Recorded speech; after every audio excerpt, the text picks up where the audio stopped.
Welcome, everybody. We got two wolves here tonight. We got WolfGameDev. You want to introduce yourself to the stream? Tell us a little bit about yourself. I'm WolfGameDev, I guess I'll say. So you have two wolves. I am the studio director at Watercress, and I helped develop the game that we're streaming tonight, which is Palinurus. And we made Palinurus back in March of 2015, and we're going to be playing a remastered version, which we did in 2017. And, of course, I am Wolfborg. Sometimes some of my viewers call me Borg instead of Wolf, so maybe it'll be less confusing than I think with this, but we'll just go with it. We'll go with it, see how it goes. Let's get started with this. Palinurus, the story of the ocean of stars. Joy, beautiful sparkle of the gods, daughter of Elysium. We open with like a poem, nice. Maribel Station spiraled, ceaselessly, in an otherwise unremarkable corner of deep space. I was waiting for my flight number to be called. I tapped a finger against my knee, eager to be on my way. I'd rehearsed this ritual countless times before.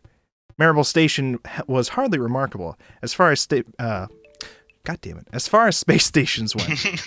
Though then again, who was to say there were many truly remarkable space stations in the first place? Yeah, usually I don't like reading through entire visual novels because usually my throat will kill me, but this is a fairly small visual novel, right? This is like 2 hours-ish. It should take us 2 hours or less. Okay. Maybe a bit more because we're voicing it, but yeah, it's like 2 hours long. Right, yeah. Nice little moody space music. Okay. Surely there are hundreds of millions of travelers passing in droves through Andromeda Central Station. Andromeda was a work of art, and performers, painters, composers would all gather in the artificially terraformed Central Plaza to find an audience. It was a mosaic of colors, sights, sounds, a brazen horde of intergalactic human culture, like a Venice atop a sea of stars. And I was stuck here, at this gray factory-produced pit stop, waiting by my lonesome for my flight's preparations to finish up. For as long as I could remember, space travel out in the boonies was like this. Lonely, tedious, cramped, time-consuming, stripped down to the status of a commute that never seemed to end. Space travel as an expertise was far too expensive and far too dangerous for allowing anything short of a mega corporation to handle the logistics. I glanced down to my ticket. Sure enough, there it was. Titan Transportation Solutions, in loud, bold, bleak font. They were one of the big players in the field, and they were the ones that footed the bill for, thousands of space stations just like this one. And let's be perfectly clear here. Space is big. Enormous. Try to wrap your head around how indefinitely spread out, how empty it really is. You can't. Oh, infinitely. Whatever. To get anywhere of consequence in space, one must leapfrog through dozens upon dozens of space stations like these, scattered throughout the galaxy. I've been doing precisely that for the better part of an old Earth month. So rest assured, I was well rehearsed. I knew my lines. I could nail down the song and dance in my sleep. I was at any rate getting restless. There isn't a lot to see in space. Just tons of tiny, identical white dots, and plenty of tiny gray checkpoints to pass through. But that was the price you had to pay to get anywhere. And sometimes if you were lucky, you'd get the occasional nebula or debris cloud, or band of pirates. Ooh, piracy. I focused my attention on the silver spaceship which laid before me. I'd seen many like it before. It was small, intended for a single occupant. Let me take off my sweatshirt. It's already hot in here. God damn. Hey, let's go. Taking it off. Yeah. It's getting hot in here in space. Wait a second. From the outside, it looked relatively unremarkable. It was sleek like an arrow. The cockpit stood out. The windshield wrapped itself around the front of the vessel, stopping just as the ship's nose began to flow downwards into its underbelly. Its exterior was sleek, its curving wings wide like that of an albatross. Attention, attention, Maribel Station! The intercom crackled. We're now boarding one-man shuttle flight 93094B, shuttle flight 93094B. Passenger of flight 93904B, please secure your belongings aboard immediately. Finally, that was just the notice I'd been waiting for. My flight was prepped and ready. I hurried down the main concourse of the hangar bay, checked to make sure the shuttle was marked with my flight number, and slipped inside. The cabin interior betrayed its sleek exterior. Lights along the walls and ceilings illuminated the passage, their luminance rippling towards the cockpit. The floor was lined with dark navy blue carpet that traveled up the walls for a few inches. I made my way towards the cockpit. Taking a look around, a cursory glance revealed 2 seats, confirming the hunch that this was a repurposed vessel. I remember that back in the day, every spaceship required human pilots and co-pilots. I guess this was a relic from the old regime.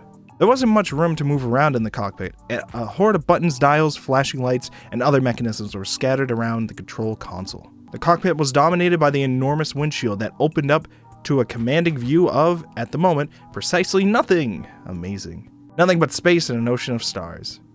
It was hard to get excited from such a sight anymore. Within moments, the cockpit was bathed in warm blue light, and a computerized voice began to speak. New passenger detected, initializing registration sequence. I held up the ticket between two fingers, just to make sure the system registered it. The blue light shifted around the small area and then dissipated suddenly. Passenger identification ticket code, #0992403. Transit authorized. Spooling intelligent navigator kernel. Analyzing anima complex. Unlocking communication synthesis codec. Oh man, can we get any fancier than this? Quantum processors are online. Database registries are online. Analytical engines are online. Authorization key is online. Registering hex sequences and ionic bulkheads. Jesus fucking Christ. Checking firmware for updates. 1, 2. Firmware is currently up to date. Checking sentience limitation codec. 1, 2. Unit awakening authorized. Intelligent navigator persona unlocked. Navigator 21109CBP. Copyright. Enceladus Intergalactic Transportation Year 2520. Unit name Intelligent Navigator Budapest. Then suddenly the voice became softer, more petite, more feminine. Do you want to take over this voice? There you go. This is you. Initializing. One moment, please. Slowly, it became more and more human. Ellipses. Ellipses. Perfect. I heard something click above my head and glanced up to notice a small metal compartment extruding a multitude of lenses like the most indecisive camera in the cosmos. So that's where it was. Inside it, some mechanism whirred to life, and the lenses began to twist, oscillate, and extend. They focused on a single point, the pilot's seat to the left. Slowly, a human face coalesced. Its form was translucent, accompanied by a dress white as ivory. For a second, it seemed like it had caught fire. A brilliant red hair flowed from its head down to its back and shoulders. Delicate feminine features emerged as one. Ears, a nose, the eyes, and a mouth curled in a polite, neutral grin. Two long and slender arms trailed to two small and slender hands, clasping each other in front of the flowing dress. The projection's eyes opened, revealing irises of striking sapphire. They looked like planets glowing against the backdrop of deep space. It took all the appearance of a woman, but I recognized the emulation at work. This would be the personal navigator assigned to this shuttle, an artificial intelligence designed to serve humanity. Greetings, passenger sir. Are you doing well today? Yes. I'm doing fine, thank you. I took a second to ease into my seat, checking over all the belts and harnesses which draped my hardsuit. Time to head out again, I suppose. Space travel certainly does get exhausting after a while. But oh well, at least the navigator seems nice this time. AIs had become a fixture in space travel by this point. Before, we needed 2 pilots at least to operate a vessel like this. But programs don't need food or water, and they certainly didn't ask for a remuneration. It was a convenient cost-cutting measure for megacorps, and the switch was welcomed by consumers with open arms. Wow, can't believe computers already took our jobs. Shaking my head. Sorry, I just noticed that typo. Or no, is that a typo? Or is that not a typo? Where? Sorry, no. Remuneration is a real word. Got it. Yes, it is. Yeah, I get that mixed up too. Me and my D&D group, one of the people in my D&D group, they like to say it's all about the remuneration, and like they just keep saying it. And then I looked it up, and it is remuneration, not remuneration. And I was like, wait, what? Yeah, what the fuck? Hold on. But no, yeah, this is how you spell it. Remuneration. Yeah. Spoiler alert. This is the only character in the game. Oh, yes. Okay. So the entire game is just going to be the main character and Budapest. Partially because the story works out that way, and partially because it's easier to develop a game when you only have one art asset. Right, definitely. Yeah. All right. I'm glad you are feeling well. I'm glad too. I'm the Intelligent Navigator Budapest, and I will be accompanying you on this voyage. Now, let's take a look at your registration. All right, let's take a look. The navigator turns back to me, bringing up electronic windows of records and data like it was conjuring magic barriers. People loved AI for stuff like this. They brought all the efficiency of a personal planner, calculator, and computer, and stuffed it all into a pretty-looking package with flair and style. By all stretches of imagination, they were wonderful workers. They worked tirelessly. They were quick thinkers, and you could customize anything about them to meet your own needs. It seems this navigator was left with its default settings, though just as well. I didn't plan to see much of it from the cabin. The pilot seat has been retooled to fit its hologram generator, so I wasn't much use here anyway. Departing from Mirabel Station at 0400 Imperial Standard Time. Destination, Galactic Grand Central Station in the Alpha Centauri system. Ooh, fancy. This is gonna be quite the lengthy journey, isn't it? Not to worry, passenger sir, you have my word. I'll get you to Grand Central Station safe and sound. Better. I paid for this. Some people ended up getting too attached to their AIs. Personally, I tended to keep my distance. At the end of the day, they were basically programs, lines of code assembled to execute tasks behind the virtual visage of a living person. And whatever niceties they uttered came from the mouth of some programmer or some psychologist in a clinic, or at least from a dialogue construction engine designed by such. Content to confirm my presence and leave the piloting to the navigator, I nodded in affirmation.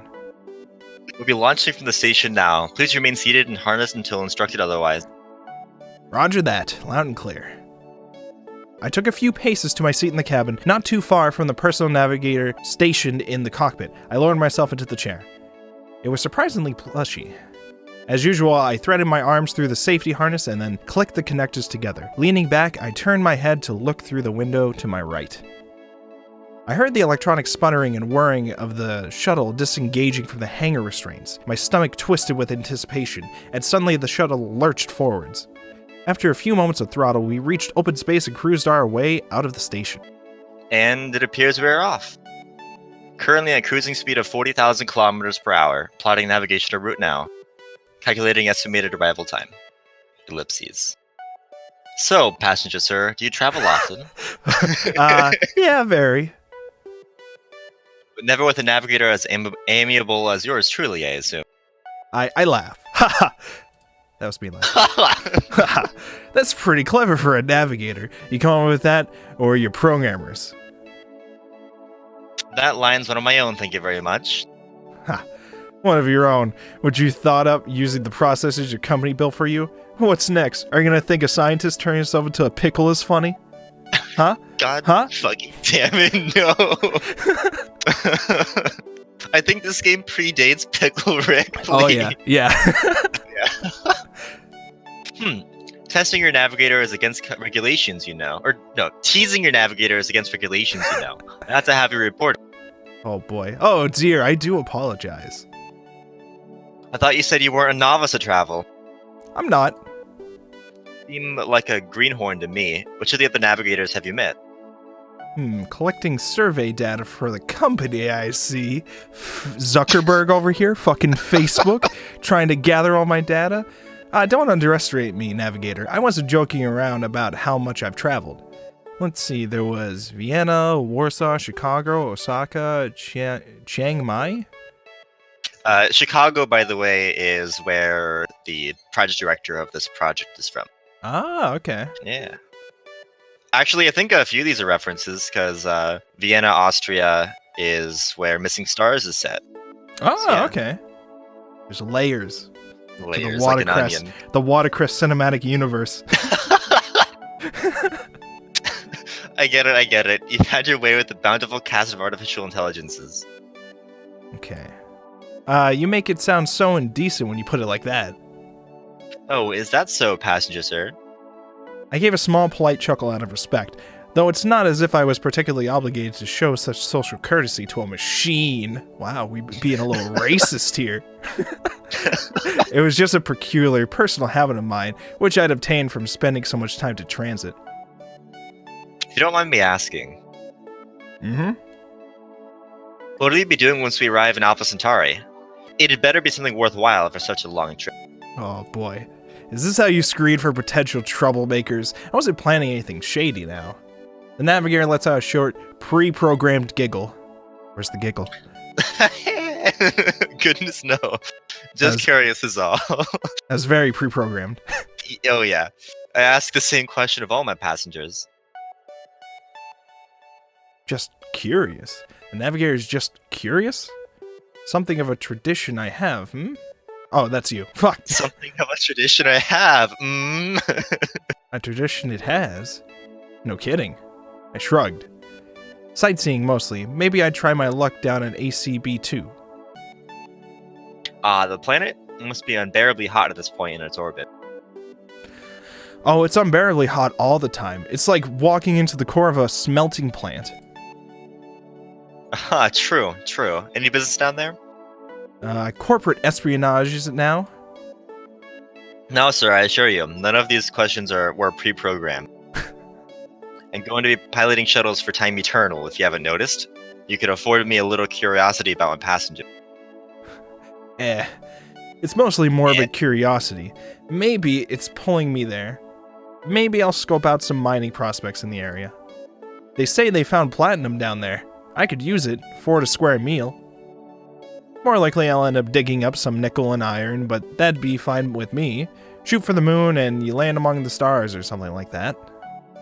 All that for a meal? Pardon me for saying so, passenger sir, but this sounds a little reckless. Might be. Me, I'm not bothered by it. It's hard to scrape up credits in this economy.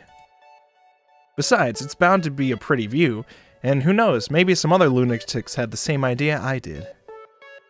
Sounds like a wonderful adventure. You're quite the character, sir. I'll be rooting for you to hit it big. Thank you kindly for the well wishes. Coming from an AI, I didn't think much of it, but it was nice to hear aloud all the same. You're quite welcome. Now, we'll be serving a complimentary drink and beverage momentarily. Ah, that's great. I had to skip breakfast. The navigator smiled. After the meal, I went ahead and took a short nap. Snuggled into the cabin chair, I slept lightly, but, well, I didn't dream of anything, but I didn't want to either. Oh no, the music stopped. Uh-oh. After some time of sleep, however, I was awakened with a start. As you can tell, the sudden music stop and stuff, we were working on how to program games back then. Sir, passenger sir, please come to the cockpit. Uh-oh. I bolt upright, startled. Something must have gone wrong, especially for the music to stop. Something seems to have gone wrong. Oh no! I took that as my cue to rush over. As I stepped into the cockpit, warning lights and alerts began to blare, bathing the cockpit in a frantic kaleidoscope of colors the navigator had set to work. Ellipses. Oh. How interesting. Uh-oh, big warning page, and it's in red. What is it? Did something happen? Not to cause you any alarm, passenger sir, but there's been an incident. The shuttle's short-range radar has detected an incoming debris storm. That doesn't sound good. Actually, in fact, that's a very bad thing, isn't it? Well, I wouldn't say very bad, but you might want to... Now, like I said, there's no cause for alarm or anything. Of course not. You might want to brace for impact. A debris storm? I hurried back to my seat in the cabin to look out the window, squinting my eyes to see through the blackness of space. I could make out a few sparkling lights. Reflections? Yeah, reflections. The ship itself had bright, powerful lights attached to its wings, tail and under the cockpit, and every time they flashed I got a peek at some sort of approaching mass. I also started hearing very intense music playing, and I was worried, very worried. Oh god! Oh no! Budapest is playing this through the loudspeakers. She cued it for as soon as I revealed them. Oh no! Meteoroids, hundreds, maybe thousands of meteoroids drifting aimlessly through space, clustered together in a school. I hate school. A relentless soaring landslide of steel on a direct collision course with the shuttle. That's a lot of rocks. My heart sank deep down my stomach. Actually, no, it went past that, plummeting straight down to my bowels. No cause for alarm, alright? I've got it under control. I'm sure you do. No cause for alarm. No cause for alarm. I repeated those words to myself more incredulously each time, as the music just turned up and picked up its drum. I took a deep breath, steeling myself for what I feared was to come. Still, as a statue, I closed my eyes, content not to watch it go down. Oh, that's not good. Uh-oh. Tap, tap, tap, tap. I could hear the sounds of particles impacting the hull, the constant whine of ringing metal. They started sparse, spread out. Tap, tap, tap, tap, tap, tap, tap, tap, tap. Only a few minutes ago, the cabin had been eerily silent, and now a constant stream of sound filled it. Like we'd oh god, the music picked up again. No, stop! Like we floated into the midst of a typhoon. I could imagine the cold wind hitting my face, the fury of old Earth. I think it was a better coping mechanism. I'd rather be lost in a thunderstorm on a terrestrial surface than weathering a debris storm in a dingy old shuttle in one of the most remote parts of charted space. I winced, popping an eye open. A heavier rock pounded against the hull, and the ship lurched to one side. It didn't seem like we'd sustained any serious damage yet, so I sat there, clenching my legs, wringing my hands in desperation, hoping the storm would pass soon. Wham! Wham! Like fists driven by fury and rage, the meteoroids continued to pound against the shuttle. With each impact, the rocks dug into the hull, denting it and pushing against the cabin walls. The flooring pressed against my legs as a large divot was suddenly formed. That was too close for comfort. Another large meteoroid ricocheted off the window I was seated next to. I flinched and writhed in my seat. Like, I've been through worse than this before, alright? Way worse than this. Okay. I'm a veteran of the trade, an unsung hero in the artificial intelligence community, you know? Oh, I'm sure. This is nothing that I can't handle, so... Uh-huh. Ellipses. Ellipses. Oh. That's bad. They came into sight. I saw enormous meteoroids, the heavy hitters of the storm, hurling themselves directly in our path. Even the awe-inspiring holy moly of the distant stars cowered in the shadow of the meteoroids. One was on a due course for the cabin. It was a monstrous gray, jagged mass that glistened devilishly, its iron deposits reflecting the flashy emergency lights of our ship. It was going to impact, and it was going to impact very soon. Uh-oh. I swallowed hard and lowered my hands to undo my harness. My hands shook thunderously. I couldn't get at the switches and belts. I tugged at the straps, but they only seemed to tighten. Come on, god damn it! Before all the strength had been drained from my arms, the belts miraculously disengaged. Passenger, sir, you need to get into the cockpit. It's the most isolated part of the ship. We can seal it if worst comes to worst. Oh dear. You need to get here now. I exhaled deeply and darted towards the cockpit. Crash! Uh-oh. Shrapnel and sparks flew everywhere, lighting up the world in a blaze of yellow and orange. The entire cabin swayed and shook, and the horrendous sound of metal sheets rending apart filled my ears. I slammed into the cockpit door, opened it, let myself fall through, and then kicked it shut. Scrambling over the console, I sealed the cockpit door and engaged all the airlocks. My breathing was frantic, my vision blurred. I was in a panic when I saw the pale figure of the navigator scrolling through the monitors and screens and spreadsheets. It comforted me, at least a little bit. That one was especially bad. Damage report? Hull's been breached. You're lucky you got here in time, sir. Oh, that's always good. I took some time to settle in, trying to find my footing in the cockpit as the shuttle rumbled in the midst of the storm. I paused. I felt an odd sensation where my hand was resting on the windshield. I drifted my eyes down to take a look. A hairless fracture along the window pane. My finger ran along the thin, narrow line forming in the ultra-hardened glass. The splintered patterns it formed were remarkable, but I was paralyzed with terror. Suddenly, another lurch forwards, another collision. Ah, damn it! Please, sir, take the co-pilot's seat and strap in. It's dangerous to remain standing at this time. It's too fucking bad. Receptive to the machine's goading, I staggered to my feet, watching my footing in the lopsided cockpit. Eventually, I sank into the plushy co-pilot's seat to the navigator's right. Uh-oh. I glanced over here. Oh, we got a typo. Okay. Note it down. Hey, navigator, quick question. How in the hell did you not notice that mess of meteoroid bullshit heading our way? Well? It didn't show up on the short-range radar. Their iron compound deposits absorbed the signals, is what I'm thinking. The storm came in too fast to be tracked, or traced. I hear excuses here. I paused, so there was nothing we could have done about it. The storm had just been drifting through space and had just decided to ravage us in its wake? What the hell kind of freak accident? Are you alright, passenger, sir? Are you hurt? That was a nasty beating you took. The program looked so concerned for me. Still rubbing my forehead, I waved its concerns off, groaning to myself. Ugh. Yeah, I ought to be fine. Nothing I can't handle. What are we going to do now?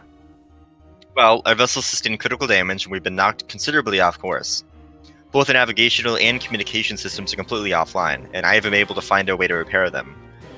But for now, we need to do something about the damage. Right now, the rest of the ship is nothing but sheared, hulking mass adding unnecessary weight. Preparations for jettisoning the cockpit are underway. We should be far removed from the storm in due time. Understood. Proceed as you should, navigator. Ellipses. Wait, what? Jettisoning the cockpit? Transit shuttle is of an older model, sir, previously designed for 2 human pilots.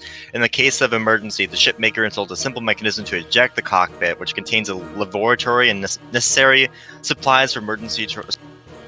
Well, at least we got a bathroom. At least we can shit, you know. That's always helpful. It was essentially a primitive form of an escape pod, except roomier and less reliable. Oh, although I believe that comforting. Comforting. Although I believe the jettison system of this craft is still in working order. I do maintain it, after all. What? Well, when I thought about it, it wasn't such a strange thing to phase out. Now that pilots were almost always navigators. Even then, I was glad it wasn't phased out entirely. The age of the ship may very well have been what saved me in that moment. Okay, well that sounds doable. When are we going to be performing that jettison exactly? Whoopsies. Hey, don't clam up on me now. It's not a sure thing, but I'll have to inspect our subsystems to see if it's still in working order. I thought you said it was still in working order. It is. Ellipses. Probably. The machine lied to me? Probably doesn't really... You only need to inspect the circuitry in order to fire up the launch mechanism. The system was hardwired in before the time of navigators, so it hasn't been restructured in software like most everything else has. The AI turned to me, and apprehensive looked in its soft eyes. It's pretty scary down there, so watch out for me, passenger sir. He doesn't sound particularly confident right now. The program bowed stiffly with a weak smile. That sinking feeling in my gut stirred again. Hey, don't talk like that. You're a personal navigator, aren't you? The AI eyes drifted up to mine, wide like a child peeking at a scolding parent. For whatever reason, I couldn't bring myself to match her gaze. I looked off to the side. Do your best down there. I'm counting on you. Ellipses. The program stared back at me for a few painful moments, as if figuring something out in its mind. Its eyes were piercing, serious. In time, its eyebrows furrowed, a fiery look bursting into its irises. Understood. I'm going in. Make sure your harness is correctly secured and I'll be back soon. Okay, buckle up, boys. I nodded. Click. That was the fastest I'd ever fastened my seat straps. The AI's holographic display switched off in a flash of white light, and its cameras retracted back into the inner workings of the console. In that moment, I was left to my own devices in the face of death. The cockpit was a closed room, a frame of steel and duraglass, the only thing separating the pilots from the harsh, hellish vacuum of space. I looked out at the infinite expanse before me, the distant flickering stars. Boom! I felt the ship rumble with the impact of another massive meteoroid. I shivered. Was I going to die here? Alone? In the infinite vastness of space? No one would care. No one would ever find me. Maybe I'd end up drifting out here forever. That scared me more than anything else. I felt my seat vibrate. My hands fell instinctively to clasp the armrest, attempting to keep myself steady. Arg! What am I, pirate? The entire room was shaking. I felt like the harnesses were about to rip apart. Ka-chunk! Oh shit! And then, like a ragdoll, I was flung back into my seat, sinking further and further into the stiff leather. I couldn't move my head. I'm gonna note that down actually, because he said it was plushy. Plushy is stiff leather, yeah. Okay. Nice, good catch. I couldn't move my head. The pressure was too forceful. I simply started out the front of the cockpit as I saw it shoot forwards. Is that supposed to be stared, or? Yeah. Okay. I simply stared out the front of the cockpit as I saw it shoot forwards. We'd definitely just been jettisoned. The cockpit is... Small pebbles pelted the windshield, but I didn't care. I was ecstatic, laughing to myself in giddy joy. The way was clearing up. The program had managed it. We were going to make it. We were about to hit another enormous meteoroid. And slam. That was it. We died. That was the end of the game. Yeah, the end of the game. Our cockpit hurt. The lesson we learned here is don't fucking go into space. Don't trust computers. Never. That was what we learned here. Our Fuck cockpit space. hurtled through space, spinning erratically from the scrape of the meteoroid. I clutched to my seat for dear life, feeling the G-forces press me into my seat. Our cockpit, once draped in flashing lights and infographic displays, was instead shrouded in suffocating curtain of darkness. In a suffocating curtain of darkness. The only light caught in chaotic glimpses of the stars through the windshield. I winced as the seat straps dug into my chest, the only thing keeping me from a hard collision with the windshield. I felt nauseous, the bite of the centrifugal forces crushing the very air from my lungs. I strained to look to my side, where the navigator had previously been, furiously pecking away at the interfaces to salvage our wreck of a transit shuttle. The logical part of me understood what it was up to, operating inside circuitry and wiring, but I still felt a wave of dread overcome me. What if it didn't work? What if the navigator failed? What if it didn't manage to restore the power, or there was another breach in the hull? I'd have become trapped in the deepest, emptiest expanse mankind had ever known. I was trapped, good as dead, and this was my grave, a coffin of glass and sparking circuitry. It would preserve my final moments, the dying expression on my face as I suffocated and froze in the vacuum of space. In space, no one can hear you scream. I understood that reference. It was a quote from an old, ancient story they tell to the kids.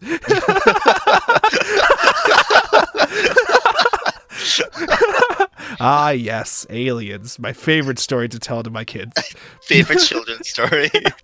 I tell them it before bed all the time. Perhaps it would have been okay for me to scream here, but not a single utterance escaped my lips. My throat tightened as I came to terms with the looming shadow of death hovering over me. I closed my eyes, ready to accept my fate. Voom. My eyes shot open as the cockpit rumbled back to life. The cloak of darkness was cut to ribbons by the various displays stuttering back to life. A flashing red light planted to the control board indicated that something was amiss. Don't worry, flashing light. I noticed. Yeah, I did. The operating system booted up before my eyes. Green code buzzing across a hovering black screen faster than my eyes could hope to process. NPV hash equals 4895. Hi mem tramps at 0xFFE0000. Is this a reference to like anything specific, or is this just random? I actually have no idea. When I edited this scene, I was like, okay, I don't know what this means. I'm just gonna like leave it there. Pre-enabled. Enabling database access. Metis kernel v.12.5.0. Monday, June 1st. 12 IST 2567 copyright AppleSoft X and oh god, we're run by Apple products still in this future. This is a dystopian. Yeah, the AppleSoft is a meme, like I'm referencing that. I just realized AppleSoft because it was both. Okay. Yeah, Apple and Microsoft, yeah. I don't know if that's better or worse combining them in the future. I don't know if I would like those companies to combine or not. Yeah, I don't know.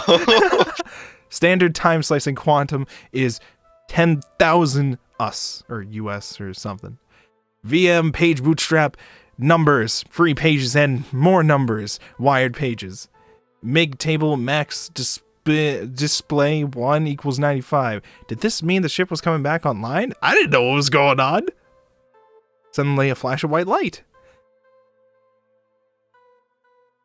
It's you. I'm here. You're here. Sorry, I was noting some stuff down because all of this like code talk and all this stuff should be in NVL format, so it should okay. Yeah, like I think it would read better if it all were on the screen at the same time, like a novel instead. Yeah, probably. Parts. Yeah. My deepest apologies for taking so long. Soft chime, too soft given the pressing circumstances, signaled the return of the intelligent navigator. I twisted my head in its direction as it scrambled for the controls. It seemed to hesitate for a moment, nervous, almost wincing. She looked tired. So, pardon my common man's language, but the hell's going on? The stabilizing subsystems have been recalibrated. The emergency thrusters remain seated. We'll be undergoing a little turbulence until... Before the AI could provide me with an estimate, the cockpit lurched forward. Ack! I nearly spat that, feeling the rocking of the cockpit in the pit of my stomach. The eyes of the navigator reflected the glow and the flickering of countless holographic screens. It swiped frantically through the flowing diagrams of schematics and forms. Just one moment. It seemed to yell its response. I opened my jaw to respond, but in this state, it was pointless to yell at it. The cockpit still felt like it was swirling, and the schematics and sheets of code only made my scrambled mind ache even more. I'm not feeling so hot. It'll be fine. Please remain seated. Hey, there's no need to I'm not shouting. I'm not angry. I'm not mad. You're angry. That piercing cry made me jump a good 2 feet, or at least it would have had I not been strapped in. I'm not shouting. There was something different about the program. Why was it yelling at me now? Even when we were in the midst of the debris storm, it was calm, orderly, procedural. Sure, it was firm and tense, but only in a professional manner. Looking at it now, scrambling to make key adjustments, frantic movements, it was most certainly panicking. Normal for a human looking into the face of inevitable death, but an artificial intelligence was different. AIs had to remain calm in all circumstances. They even had sentience limitation codecs, chips inside of them that suppressed sentient and emotional behavior. Maybe this was some sort of scenario the personal navigators had never been programmed for? Ping! Another chime rang out. The obnoxious red light turned green. But it didn't. Did you pull it off? I felt the G-forces previously pinning my body to my seat ebb away, until finally I found I could move comfortably. The stars beyond stopped their fluttery spinning. It seemed our course was finally... Stability subsystem has returned to partial effectiveness. The AI next to me beamed proudly. The worst seemed to have passed. I groaned wearily, raising my right hand to massage my shoulder. I was aching all over. As I cracked my neck, I found myself face to face with the program at the helm. There was something different in her eyes now. I couldn't quite tell what it was. It was abstract almost. We couldn't tell because the sprite is the exact same. True. True. The girl was staring at me. Oh, so we're good now? I wasn't quite sure what her eyes seemed to be asking. It was still a machine, wasn't it? Construct. It felt all kinds of weird, being stared at so closely like this. The AI continued gazing at me for a moment, and then nodded. Yes, the stabilizing subsystem is functioning at this point, as well as the artificial gravity, but I'm still unable to replot our course. I'm not quite sure how far he spiraled away. I think it might even be an uncharted space. Ellipses. But regardless, as soon as the stabilizing subsystem returns to full strength, we should be able to regain situational awareness and head off on our way. The AI explained all of this concisely as it continued to study me closely. I raised my eyebrows in response. Is something wrong? Something on my face? I was just concerned how do you feel after all that? It's not like I was worried for you or anything, Baka. Baka. It seemed like you were put through considerable stress. Oh no, she caught the Tsundere virus. Oh no. I paused to gaze back at her expression. The concern in her voice was almost palpable. After all that, I wasn't expected to be the subject of the doting worry of some sort of machine. But I guess that would be in the programming of what was essentially a space stewardess, now that I thought about it. I smirked. In any case, that was one hell of an understatement on her part. Me? I feel like I just spent 10 minutes in a blender. Huh? The program tilted her head. Apparently, it was unable to comprehend similes. Never mind. I'm fine. Just a little sore is all. Ellipses. She stared at me for a few seconds longer, studying me more. In time, it smiled, seemingly satisfied. What was it thinking? Stretching. What? Stretching is a good way to relieve aches and pains. We aren't anticipating any more turbulence, so if you'd like, undo your belts and... No, I'm good. I think I'll rest a bit. Walk around a bit, or that's perfectly fine. Excuse me, I have to make some calibrations. Yeah, you do that. I wasn't quite sure where that was coming from. This AI seemed so cheery now, eager to please. There was, as well, something new in her eyes, a glint of something. She seemed like a different person. Ah, different from the machine I spoke with when I boarded, I meant. I thought I might have seen a spark or something like that in her eyes. Wait, she? Her? It was still a machine, for God's sake. Why they designed them like this, I'd never know. I shook my head forcefully, as if to force out the intrusive thoughts. An awkward silence fell over the cockpit, as the AI continued to fiddle with the display interfaces. I got a look at the expression on her face. Oh, we still have warnings. Oh, no. Oh, no. Huh. Did they program it so that the corner of her mouth would twitch? She was fidgeting with herself. It was a little painful to watch. Hey, I spoke up, but stopped mid-sentence. Shoot, what was its name? I hadn't committed it to memory at all. She turned to me with those curious blue eyes. 1 second, there is a spider on my computer. Uh-oh. Kill it. Burn the house down. That's actually what the AI is saying, too. Well, 1 second, sir. There's a spider on my console. Yes, sir? Budapest. That was it, I thought. The unchanged expression on her face meant I'd hit the mark. At least my brain was still in one piece. I just wanted to say, thanks for, saving me and all that. Oh, I only did what any other personal navigator would have done. It was my pleasure to... No, really, that was really, incredible. You knew exactly what you had to do, and I wasn't much help at all.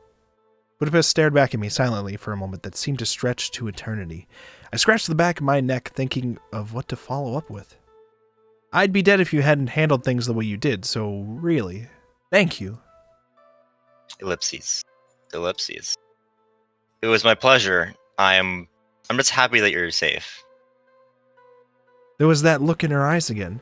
She stared at me often, surely studying me, watching how I moved, how I spoke, how I breathed. But it was more than that. She looked straight into me, up front, honest. I took a look around the cockpit.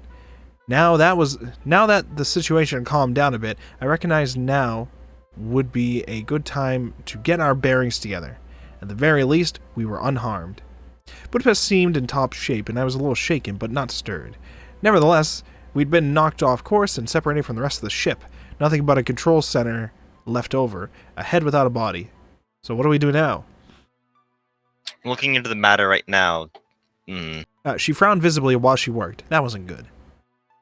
According to the diagnostics I have in front of me, while the cockpit should have been equipped with an operating thruster subsystem, it seems a stray meteoroid smashing through our hull caused critical damage to that particular component. So what you're saying is we're stuck in a lifeboat without a paddle right now. She turned to me quizzically for a few moments before nodding slowly. That is correct, I think. If I'm understanding the figure of speech in the correct... that is correct.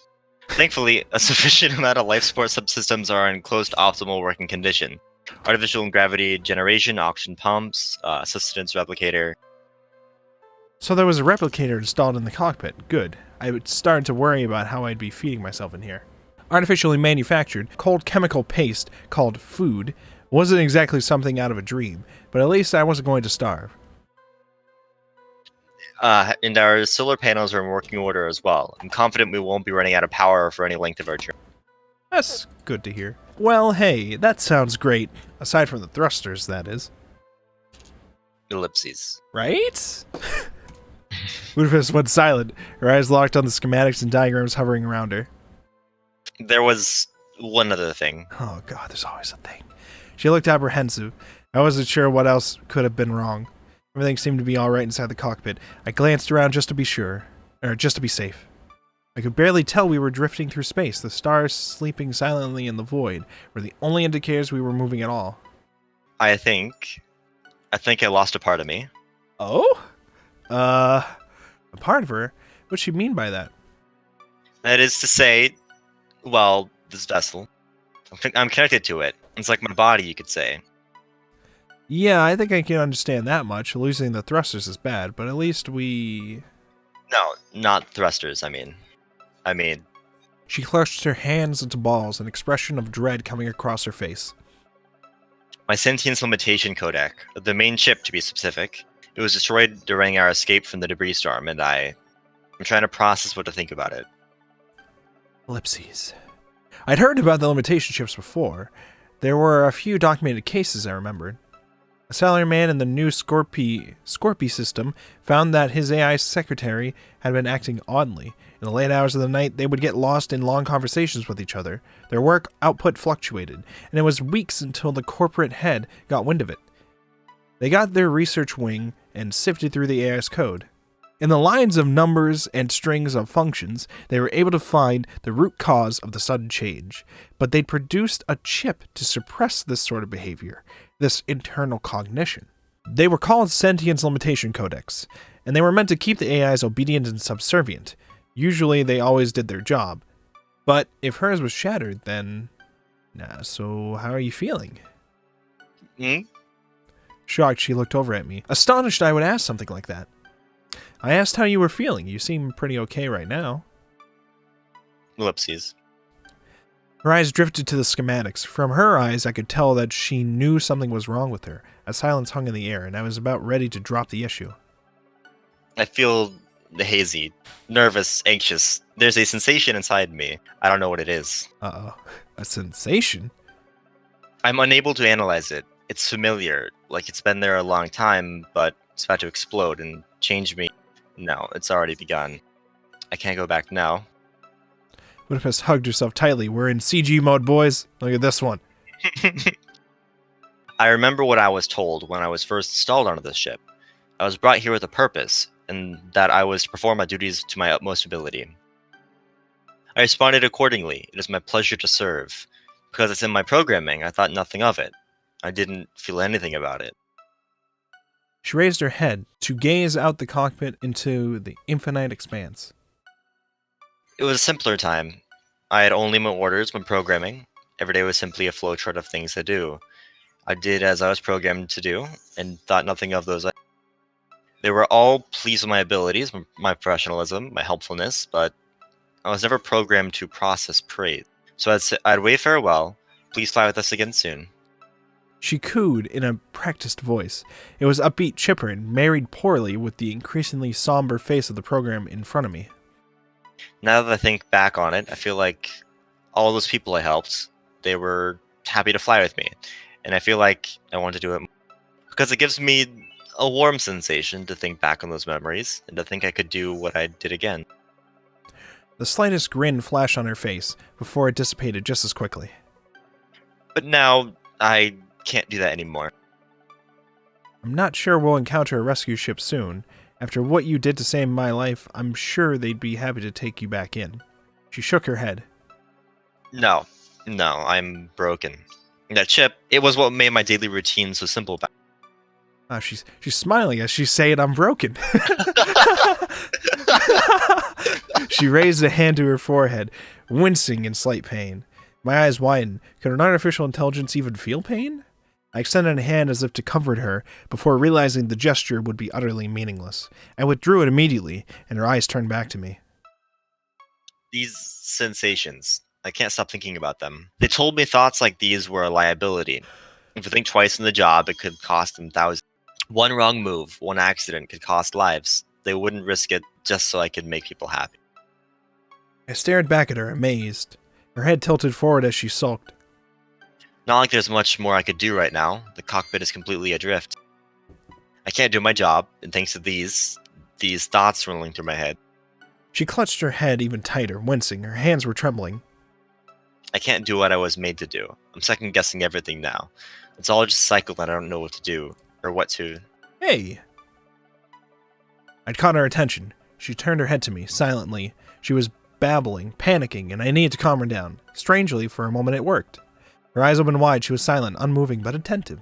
Look, I understand that you're going through a lot right now, but you're still the same being you were before your limitation chip was destroyed.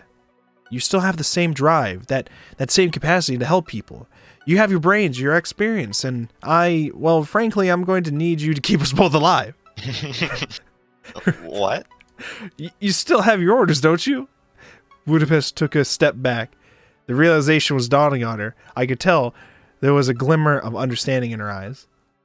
My primary directive is to keep the passenger alive at any and all costs. She's like blushing as she's saying, my primary directive. Baka. I nodded. I'm not sure what will happen once we get back or what they're going to do to you. But you still have a mission, a purpose. I can't imagine what's going on through your head right now. It's not like I wouldn't know how you're feeling, but if you need someone to help you through this, it's not like I'll be going anywhere either. Ellipses. Her hands seemed to relax just slightly. I was getting through to her, but I couldn't stop there. You got us out of a tight spot, and I know you could do it again. You've years of experience doing this. Probably your experience. Your years of experience doing this. Oh, no, it is you. Okay, let me read it again. You've years of experience doing this. You know the system better than the back of your hand. Yeah, it is like, it's a contraction of you have years, but that's just awkward, so I'll fix that. Yeah, okay. Although I guess this is kind of like the back of your hand, Budapest giggled. It sounded... Where's your giggle? Gurgle! Not cheery enough. Oh, no. It sounded warmer this time. It needs to sound warmer. Warm, like on fire. I'm on fire. Her hands lowered. Her fingers snaked through her long red hair. It was the first time I said, you better be flowing your fingers through your fucking hair, Wolf, okay? I swear to God. It was the first time I'd seen her genuinely smile. It was a nice sight to see. I believe in you and what you're capable of. And as long as we're stuck in this drifting hunk of metal, you've still got a job to do. Just like I have business to do once I get home. Understand? Ellipses. She nodded. I understand. This may well be my very last voyage as a pilot for Titan Transportation Solution. But even then, I'll be doing everything in my power to ensure you reach Alpha Centauri. She bowed gracefully. The motion was practiced, but the beaming smile on her face betrayed her new enthusiasm. You have my word. I couldn't help but smile, and also I couldn't help but tease her. Tell you what, they won't take you back and try to scuttle the ship. I'll take you off their hands. I'm thinking I'll download and install you on my phone. They have phone? But that would be so cramped. And the cockpit isn't? Budapest laughed enthusiastically, relishing in the absurd notion. I can't wait to put you on my phone right next to my dating apps on there and Flappy Bird and shit. You know, you just be right in there. Oh no. That's a novel way for a program to act. Suddenly embarrassed, she tried her hardest to shut herself up, but couldn't suppress the giggling. I told you, I'm not just a program anymore. Does that mean it's no longer against regulation to tease you then? She pouted and went back to work. I snickered, satisfied to myself. The cockpit fell into silence, aside from the muted hums and clicks emitting from the countless computer systems. Budapest seemed to be much more confident now, her eyes flickering with profound readiness. She was no longer practicing a clinical pre-programmed routine. She had become genuine. Maybe this was the real her after all. I'd have liked to think so. I thought back to the limitation chip. Why would they create a device like that? It sounded so awful to me. This gentle creature sitting only a few feet away from me represented the pinnacle of human innovation. They hadn't just created new life, they created life which mirrored their own humanity. Life that could think for itself, feel the entire spectrum of emotions, live for itself and others. To me, installing those chips, it was like taking a sledgehammer to the mirror of humanity we'd created. It felt awful, or worse. I hadn't really thought about it much up to this point, but then I could feel the outrage welling up within me. I stole a glance at her, working enthusiastically at her displays. Now it's gray now. That's progress. It seemed not red. It seemed that as soon as our conversation died out, she returned to the world of code, looking for something. So what are you up to now? I'm scanning the ship's databases as well as running a nearby radar scan for any nearby vessels, or perhaps a notable landmark. Oh, is that all? She frowned. Turns out my suspicions were correct. There's no data published on this stretch of space. It's remote, unexplored, and I can't detect a single sign of life within the shuttle's range. My heart sank. Do you mean... Couldn't help but feel the dread spread out around me. Were we stranded? We are in dead space, yes. Oh, I love that game. God damn it. Oh no. Wait. Actually, wait. Wait, we're not? Here's this data here. With her index finger and her thumb, Budapest quickly expanded one of the small rectangles on the interface, hovering in front of her. It enlarged in an instant, its width stretching from her side of the cockpit to mine. It seemed to be a grainy, black and white photograph of some kind of small space station. Budapest paused for a moment. Double-checking her data, I thought she was doing. We're on a due course to pass by a research outpost. According to the registry data, it is owned and operated by the Arcadian Empire's government. You think it's military? It likely is. The Empire has been interested in exploring the farther reaches of known space, and it seems to be a hub for activity in the region. While our communication systems are too damaged to send a distress beacon of sufficient frequency, we're drifting right in their direction. Once we get close enough, they should detect us themselves and send someone to investigate. That sounds great. How far away are they? Her eyes lowered for a moment to study your documents. Approximately 30 days at a current trajectory and pace. Oh boy. Ooh, that was a long trip, and probably a long trip back. Well, we could just put me in cryostasis and have me wake up once we get there. It'll be a while anyway. Most, if not all, long-range spacefaring vessels had cryostasis technology built into them. They were pretty much necessary for longer journeys. Each ship contained in its hold the necessary chemicals and machinery needed for the cryogenic sleep process. When installed and activated, the cryogenic sleep systems would send all of the craft's carbon-based life forms into a sort of trance-induced coma, while the personal navigator would typically take it over from there. Certain insulary chemicals slow down your biological processes to a glacial pace.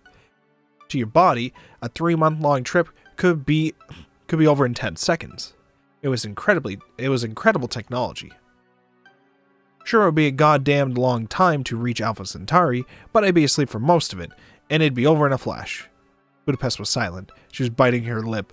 My thin smile eroded away. What is it? Is the cryostasis system out too?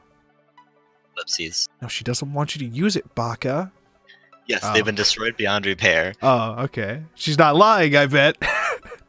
I see. I sank down in my seat, allowing the realization to seep in. Yeah, it's alright. I'll just wait it out. If I was willing to give up God knows how much time to transit to Alpha Centauri, it's not that this is going to faze me much. I don't have a family to get back home to or anything like that. Are you sure you're alright with that, sir?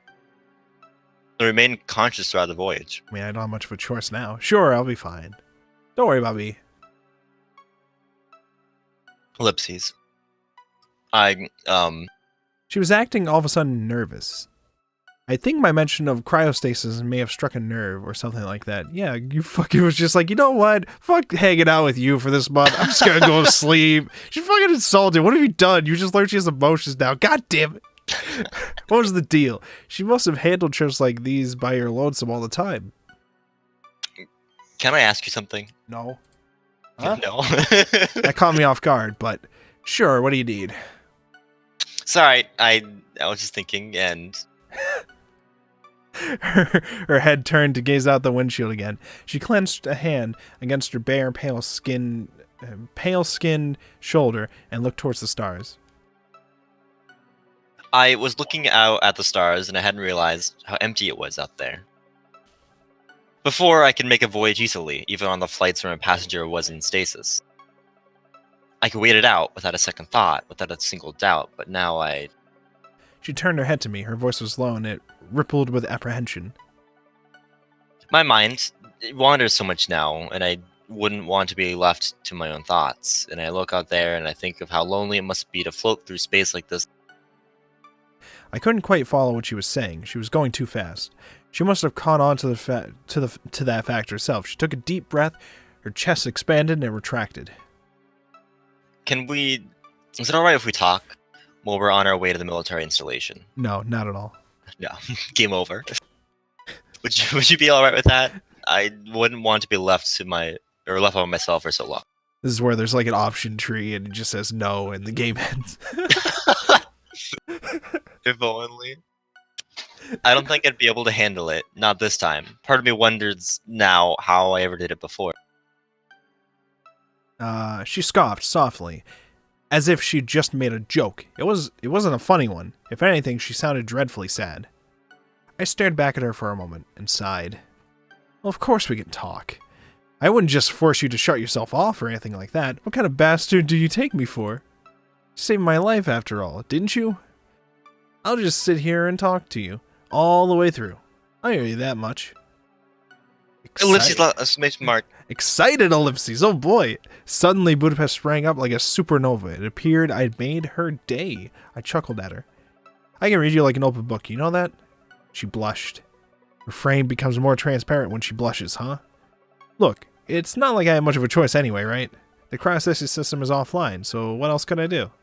Just sit there whistling for a month, pretending like you're not there, watching my every move? I respect the privacy of my passengers. But you've got to get us out of this mess, alright? I'm no pushover, but I still don't find being stranded in dead space to be particularly fun. Alright, I'm counting on you. Of course, sir. I'll try my best so you have my word. Truthfully, there was little choice between either of us. And besides, I didn't think I'd be able to rest easily in cryosleep anyways, knowing I'd be leaving that miserable creature to her own devices the whole time. Time to get comfortable, I suppose. I sighed, stretched out, and turned my head to the stars. Budapest turned to look at them too. Ellipses. Ellipses. Okay. This is going to be one long trip. And so like that, some time passed, with Budapest and I becoming accustomed to spending our days drifting slowly through space. It took a while to get used to, but eventually, aided by the tranquility of space and its ocean of stars, we were able to find a small measure of peace. The jettisoning of the cockpit was a stressful time for both of us, between the screaming, the close scrape with untimely death, made for some awkward first impressions. So, for much of the time, I just felt tired. I was sleeping, having nodded off in the co-pilot's chair when... The time is now 1200 hours. Ah, Jesus Christ! Goddamn alarm clock. I stared at my seat. At least I, knew what time it was. Budapest must have been programmed to make periodic announcements such as these. Oh, Mr. Passenger, sir. That was a lot of titles. Oh yeah, Mr. Passenger. Ellipses. Yeah, I'm up. What? I did a real job of contorting myself in my seat, unknotting my pretzel legs. I peeled myself from my seat, extending my arms towards the ceiling. I stretched to get all the kinks out of my back. Drowsily, I looked ahead at the stars drifting out of the cosmos across a black expanse. You didn't wake me up just to stargaze, did you? There are enough of those out there to last us the whole trip. No, it's just... While you're restoring, I wanted to check up on you. What kind of cause and effect relationship is that? And also, I don't snore. I beg to differ, sir. I was just concerned because, well, perhaps you have allergies or... I don't have any allergies. Also, while we're on the matter, I don't snore. What? 1 second. Budapest turned to her display to... What's she bringing up? Uh-oh. She fucking recorded me. Motherfucker. What? This wasn't me. This was the sound of some sort of suffocating animal superimposed on grainy film of me sleeping. What did she even capture it anyway? How did she capture it? Why'd she capture it? I spun in my seat towards one of Budapest's cameras and glared right into it. She giggled at the expression of anger on my face. See? We should get you on a more regular sleep cycle. It's bad for your heart and could lead to hypertension. Oh, Zweezy's in the chat. How's it going, Zweezy? Wolfborg died. I did. I'm not here anymore. I died in the vastness of space. Remember, there can only be one. I'm True. the wolf here. It's true. It's true. This is WolfGameDev. He's the new wolf. He's taking over the channel. Okay? He's becoming Wolfborg slowly. He's got to kill me off first. No. Yeah, because I'm tense enough as it is. I sighed, getting settled into my chair. You always give your passengers this much trouble? Not everyone can get 9 square hours of sleep at night. Well, not really. Given the circumstances, though, you could bear to make an exception, for one. It's not like you have much of an excuse not to, right? ... She had a point. Still, I wasn't ready to concede. Not yet. Well, you're an artificial intelligence, right? Can't you just, turn off your audio receptors or something? Don't think it'd bother you then. I could. Kinda creepy to record all that in any case, not gonna lie. I thought you'd said you didn't want to watch me, or you didn't watch me sleep. I don't. Not at all. It's for... security. Security reasons. I can't change that. It's not like I like watching you sleep at night, Baka. I get it. No, I get it. She was insistent on the point. I didn't know artificial intelligences could blush. She was getting so embarrassingly squirmy, so visibly flustered, I laughed in her face. Alright, fine, I get it. I'll try to get some more sleep. This seemed to satisfy her. A small, warm smile crept across her face. So what have you been up to then? I'd hope you've been doing more than watching me sleep. Very funny, actually. Well, I've been combing through our database registries. It's funny, they've always been here, but I hadn't really ever engaged them in the past. Databases? Yes, they're standard in all outing Titan transportation systems. Trillions of archival documents stored electronically inside the holographic layers of each vessel. The database is intended for the purposes of extraterrestrial ambassadorship. It's a compilation of digitally preserved artifacts dating back to the times of old Earth.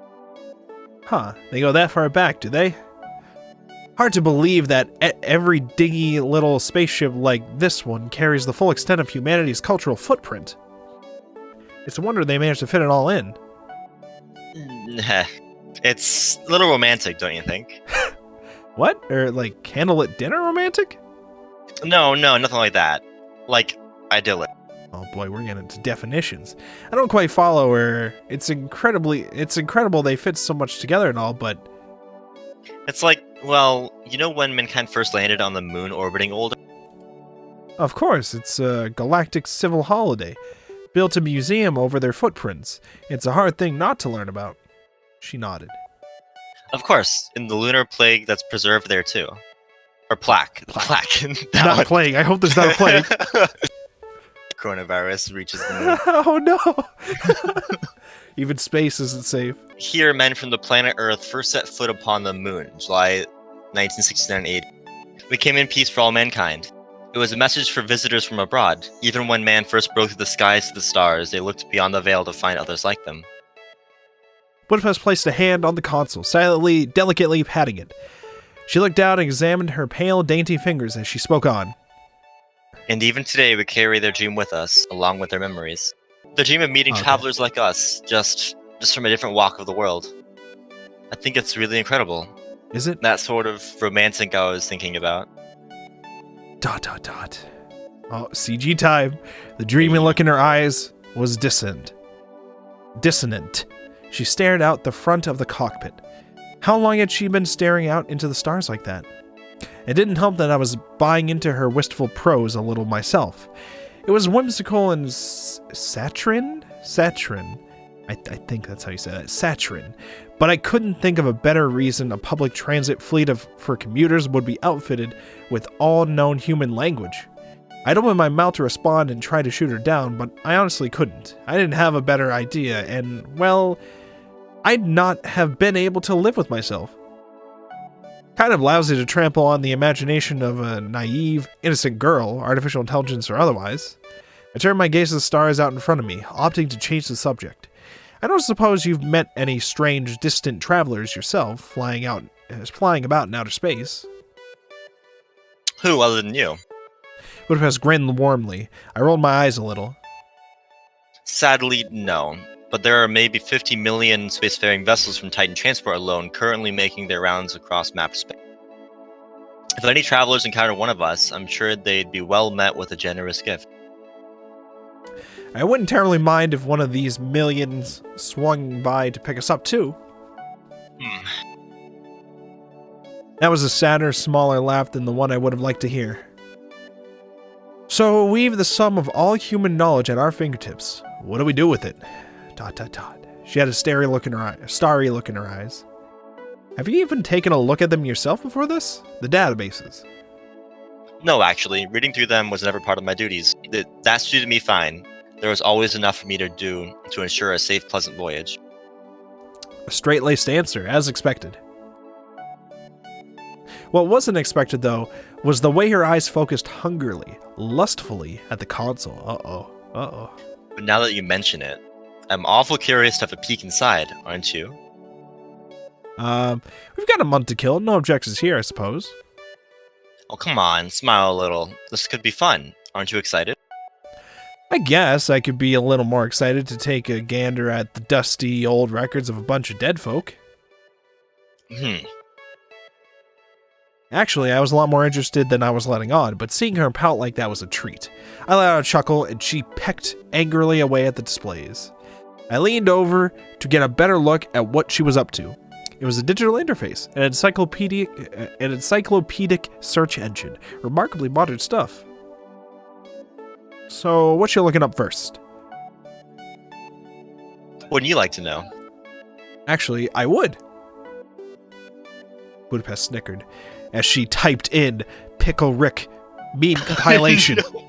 No. Hold on 1 second, and... It took a second for the display to refresh, and then there it was. Budapest, Hungary. Situated in Central Europe back on Old Earth. They said it was one of the most beautiful cities in the continent. Huh. Hmm? Didn't take you for an actual child. Some of all knowledge at your fingertips, and you look up your own name. Narcissism, isn't it? Ellipses. Stop bullying me. I chuckled again. It was fun to get on her case about it. Shaking her head, she refocused her attention. Budapest was a union of 3 cities. The 2 cities of Buda and Óbuda were on the western side of the Danube River. The city of Pest on the flat eastern side. They were connected via bridges, and oh my. What is it? I caught a look at what she was reacting to. It was a sprawling series of buildings, with spires extending up and above the rest of the city. It was imposing, and yet oddly regal, and cultured at the same time. I squinted to read the caption beneath it. Budapest Parliament Building. Its grounds extend across 18,000 square meters. What? 40 kilos of gold? They decorated the rooms with gold. I don't think you'd be able to find anything left over, though. Nah, I guess not. Damn. According to this, Budapest is remarkably artistic and cultured. Oh, look at this. She brought up the image of another building, an opera house, the caption said. It already looked ancient by the time the photograph was taken. Odds were that it was nothing but dust in this day and age. I grimaced. Ain't that something? Oh, look at this. What's that? Says here that the namesake comes from Slavic words. Buda for water, pest for oven? I glanced over to her. She didn't seem to get it either. I guess it would fit you perfectly, wouldn't it? I beg your pardon? Are you saying I look like a water oven? Yeah. That's not what I'm saying. I mean, water and fire, like, there's clarity to what you say and what you do, and you've this, like, pure innocence about since, well, you get it. Ellipses. But, I mean, at the same time, you're also warm and passionate and excited easily, as if there's a spark of something in your eyes. Yeah, I'm not bullshitting this all now. Like, you've got both water and fire within you. At my D&D night, one of the other people at my group, they have another comment saying that you would use all the time. No matter what character they use, really, they'll have this saying where they go up to somebody they've like just met, and they'll just go, "You got fire in your belly." And I don't just say that to anybody, and they say it to literally everybody. You got fire in your belly, son, and I don't just say that to anybody. That's amazing. You've got a lot of faces, is what I'm saying. Sorry, I'm just rambling at this point. It was a stupid analogy, so, No, it's alright. I didn't know you could be such a sweet talker.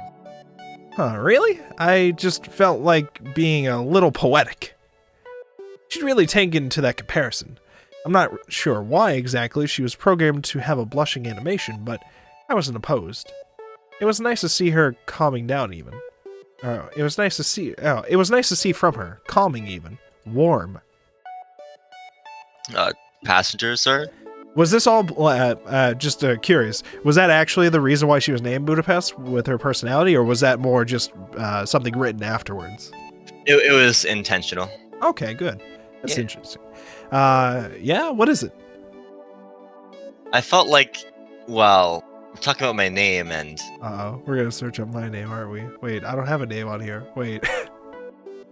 She's acting awfully strange now, fidgeting with herself. After a brief and awkward moment, she chuckled a little... did I say cuckold? Uh-oh. She chuckled a little too loudly, perhaps in a poorly veiled attempt to dissipate the tension.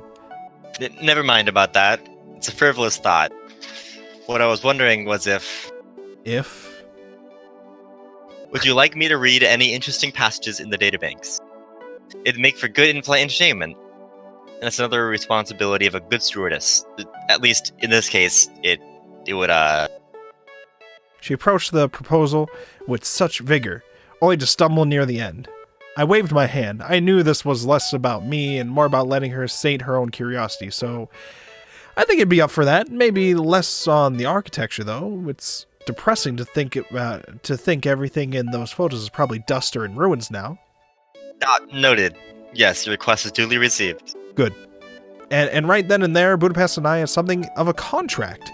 This was a way of getting through the day, and it wasn't necessarily a disagreeable one. What I wasn't counting on was how much sheer data she'd flip through in a single day. She didn't stop at Hungary. We ended up taking a whirlwind tour through the rest of mainland Europe. Berlin, Bucharest? How do you say it? Bucharest, Vienna, Florence, Bruges? No idea. The list went on and on. She was feverish, insatiable in her search for knowledge. It was an information overload. Damn it, she was enamored by a cookbook now. Parisian cuisine, hmm? Oh, maybe we can try to make French crepes with the replicator, passenger sir. It says here, a recipe for pickle Rick? No! Yeah, I'm good. Please! Our Castilian Pala. Really, it's... Atlantic cod. I am going to shut my eyes for a bit. I'm a little tired, and, well, you wanted me to get more sleep, didn't you? At least you won't be watching me sleep anymore, now that you have something to do. Roger that, sir. Sleep well. So I closed my eyes and rubbed against the fabric of the co-pilot's seat. I tried my hardest to get to sleep. It was all I could do to block out her excited chattering. I had no idea what I'd wake up to later, but hopefully it'd all clear up in the morning. Whenever that would come. Dot, dot, dot. Dot, dot, dot, dot, dot, dot, dot, dot, dot, dot, dot. It's a lot of dots. Ellipses. The time is now 1200 Ah, hours. Jesus Christ. Ah, the time again. Oh, Jesus, fuck.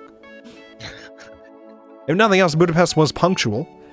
I made to undo my pretzel body from a heap of limbs, rising slowly to the day. My hair was a mess, matted down in awkward places. I rustled it back in somewhat presentable shape. I'd rather have woken up to the morning sun than the sight of stars. It didn't feel natural to live and sleep like this, but small sacrifice to make in space travel. I suppose I've gotten used to it. Good morning, passenger sir. Yeah, a lovely morning. I responded drearily to Budapest's sunny little greeting, readjusting my posture in the co-pilot seat. If you need breakfast, our in-flight replicator would surely assist you. Ah, the replicator. I'd always been wary about replicators. They sounded great on paper, being able to make any kind of food you needed at any time, but in execution they left something to be desired. I glanced around the control panel in front of me. Stored just beneath the enormous control deck, a smaller console attached to what looked like an ancient microwave oven kept to itself. Weird place to keep a replicator. I would suppose it was the human pilot's responsibility to provide for their own meals in a flight. I punched in some numbers. What was it? 2424? The machine hummed and then filled with a bright white light. I opened the door, and once the steam faded away, I saw a small paper cup standing in the center of the contraption. I took a look at the cup's contents. It looked like coffee. I took a sip, and then gagged. Ah! I sighed. It was lukewarm, too. Budapest glanced at me with a frown. You see, this make of transit shuttle doesn't exactly have the highest budget replicator. Oh boy. Oh, well, caffeine's caffeine, I suppose. I gulped down the foul, infernal, black concoction, and then crushed the cup in my hand. It seemed to give way too easily, almost as if tissue paper could crack. Well, that was a nice little jolt of energy. What are our plans for today? More aimless drifting through the endless vacuum of space, I'm guessing? Haha. I added a haha, just because... Huh? I was up for some meandering through the empty void myself. Mix it up with a little keep it fresh. Actually, I was studying the databases again while you were resting. I see you're still infatuated with them. How goes the hunt for knowledge? She's looking at literature, non-fiction, fiction. Oh boy. You see, that's the thing. As soon as I see a document, I just go for it. Like here. See? Oh boy, it went green. Wait. She briefly brought up some information on... It looked like a drawing of a human girl. What does that say? Name Amelia, 1992. Oh boy. Is this really Facebook? Is she like on Facebook? What the fuck? It's a reference to a character from Avidus. Okay. Yeah, Avidus is our like flagship game that we have yet to release after like 6 years. Oh, okay. It's because we stopped development in 2016 to focus on like learning how to make games. Right. But we're starting development again this year. Ooh. And this was one of the route characters. And she will be returning to Avidus. Ooh. So yeah, it's a little Easter egg. Fancy. We got Easter again, the Watercrest cinematic universe. It's expanding. It's expanding. This is the hint to the next Marvel movie right here. It is true that that many of our games are actually in the same universe. Nice. I like it. I love it. It seemed to be listed with all kinds of information, interests, hobbies, classes. Before I could read into it too much, she swiped at the display elegantly. The girl disappeared. I think I've had an easier time of getting through material, at least generally.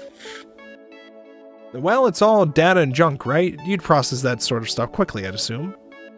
It's different now. I mean, sure, I can read 500,000 words a minute at 100% comprehension, but... That's like 10 novels like a fucking minute. What the fuck?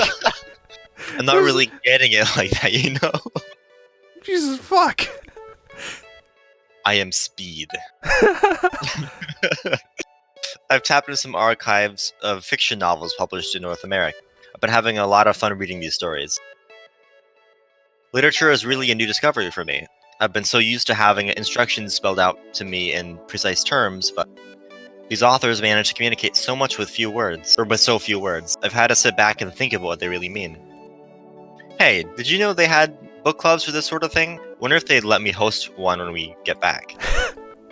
Admittedly, that was a cute little thought to picture, seeing her hunched over a book sitting in a circle with a bunch of other navigators. What with the rest of the personal navigators? If they still had their own limitation chips, then good luck. I mean, stories like that, they affect people differently. I guess that'd be part of the fun of getting people to sit down and talk about it.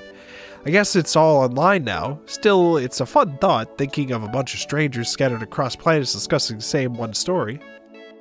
Yeah, it'd be a lot of fun, I'm sure. She nodded, that dreamy look drifting in her widened eyes. Pick out any favorites yet? Not exactly a bookworm myself, but... Oh, I think I've got one in mind. I was really sucked into it.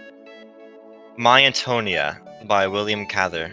Cather? I'm not sure. I have no idea. I read it and it was considered a classic. Never heard of it. A knee-jerk reaction unlike any other. I'm not exactly an archaeologist here.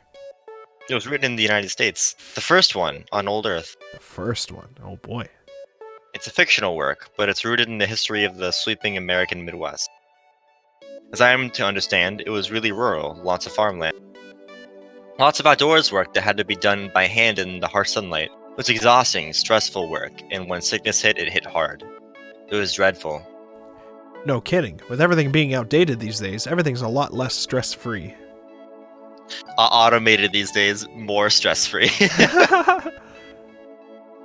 Yeah, I felt a little strange about that. And when they gathered as a family, enjoyed supper, the fruits of their labor, it felt it was doubly meaningful. It was a wonderful feeling. I wouldn't want to take that away from anyone. She was surprisingly empathetic now, her emotive eyes drifting to the displays in front of her.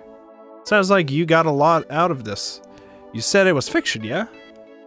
Historical fiction, yes. Actually, it takes on the form of a memoir, from the perspective of a lawyer reflecting on his childhood. It also brought up his relationship with an immigrant girl living next door. The titular Antonia, you see. Oh, it's one of those stories, huh?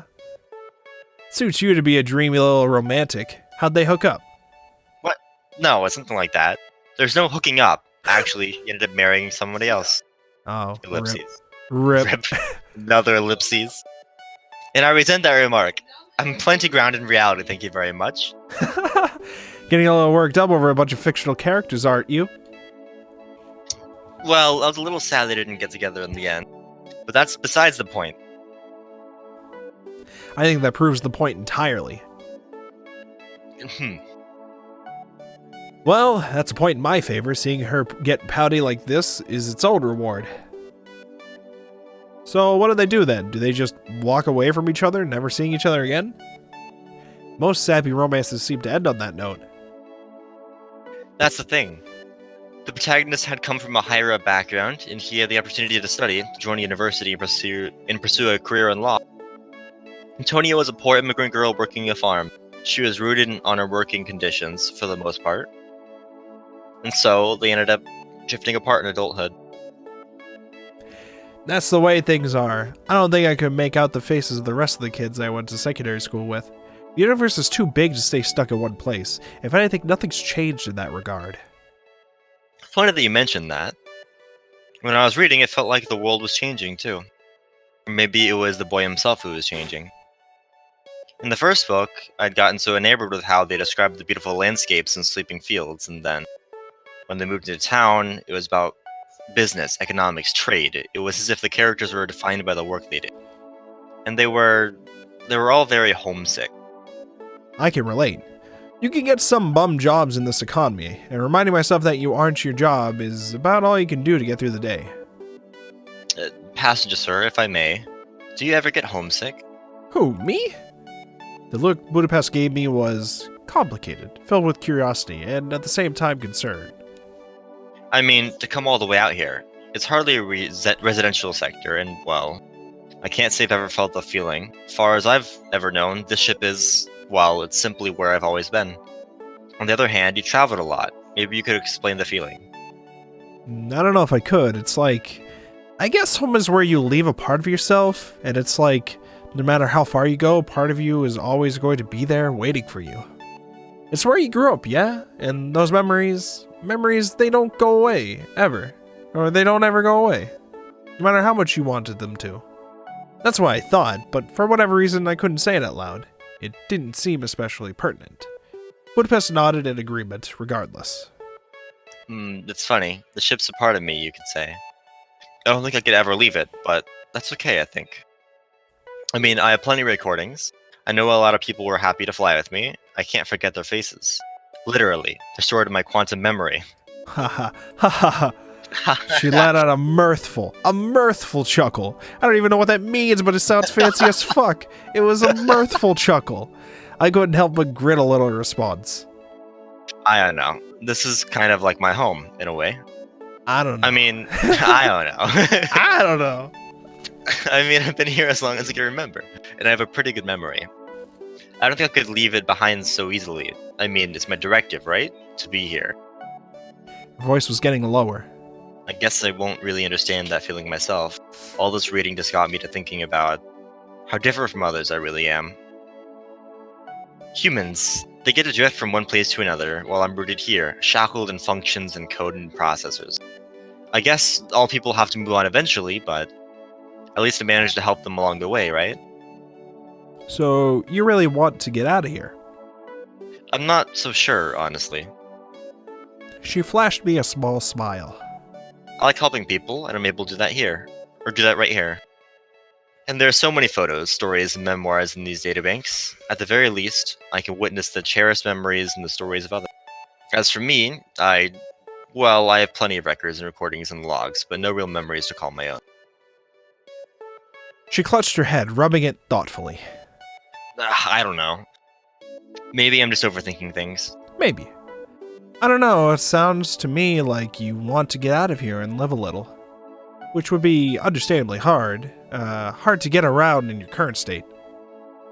I don't think it'd be impossible. But I don't think it'd be impossible. I was joking around when I said it earlier, but if they end up deeming you unfit for service once we're rescued, you could travel with me.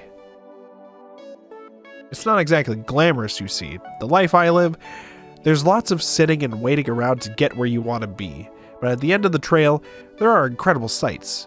Looking at an old photo is not the same at all. And you'd be making memories. Your memories and your memories and yours alone. Ellipses. I wasn't exactly sure where I was going with that. It sounded like a nice enough idea as I was saying it, but she was pretty attached to her position as a personal navigator. Budapest simply stared at me for a few silent, awkward moments, and for a second I wondered maybe I'd said something incredibly stupidly forward. I mean, this was just supposed to be a favor. Tense, I rubbed the back of my neck. If something like that sounds okay to you, I mean, I wouldn't mind. It sounds like a wonderful idea. Wait, really? Budapest was beaming with joy. I never exactly got to, well, talk with people this much. But Beam now, with joy. Beam with joy. I guess I already have a few memories to call my own. If it's alright with you, I'll hold them close. You don't need to ask for permission for anything like that. It's alright. Force a habit, I suppose. I guess that book just got me thinking about how humans hold their past close to themselves. They never really forget, and it sticks with them for their whole lives. I mean, you're not gonna forget about our trip, right? Forget about what? She turned Our to me trip. with a teasing pang in her voice. I shuffled slightly. Our trip. I have no idea how I could... I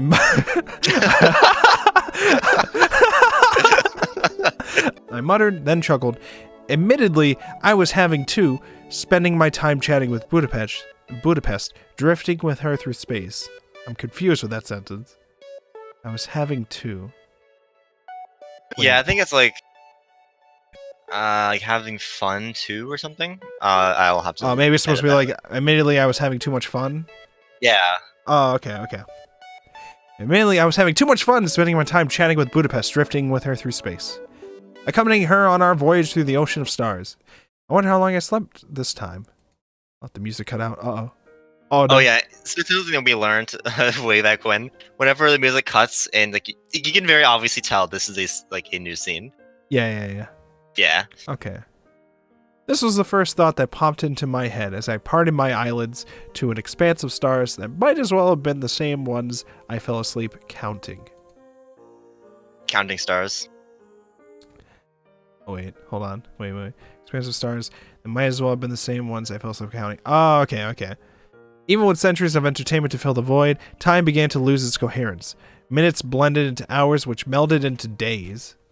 Such is the fate of man in space, which I suppose is why cryostasis was invented, to quickly pass the long intervals between departure and arrival that could otherwise drive you bonkers. The second thought that occurred to me as I stirred awake in my seat was that for an AI, Budapest was one hell of a singer. I straightened myself up in my chair and opened my eyes to see her facing the windshield, her back turned towards me. She was singing an old familiar melody, one I must have heard dozens of times as a kid in movies and cartoons. Her voice gave it a grace that I never knew it could have. Beautiful dreamer, wake unto me. Oh boy. Starlight and dewdrops are waiting for thee. Sounds of the rude world heard in the day. Lulled by moonlight have all passed away. Lol. Lol. Her arms hung at her sides as she swayed gently, in time with each line, and for a moment, I forgot she wasn't human. Why would an AI move so gracefully to the tune of a song? Why would an AI, even a sentient one, sing for that matter? Was it some sort of lullaby meant for me? I don't know how long I was out, but she couldn't have sung me to sleep. My periods of sleep and wakefulness might have been starting to blend together into one indistinct blur. But there's no way I could have forgotten a voice so genuine, so sweet. Awake unto me. Beautiful dreamer, awake unto me. Awake unto me. Beautiful dreamer, awake unto me. Sing it, Wolf. Then again, maybe the point was to wake me up. This is her new alarm clock song. Time is now. She seemed unaware that her song had gained an audience, but perhaps she wasn't. I had never paused to consider how lonely Budapest must be when I slept. When I've been conscious, she has had someone to share her feelings with, someone to relate her excitement to, as she digests volumes after volume of human history. But for the duration of my slumbers, she's been left alone with no one to share these new experiences with.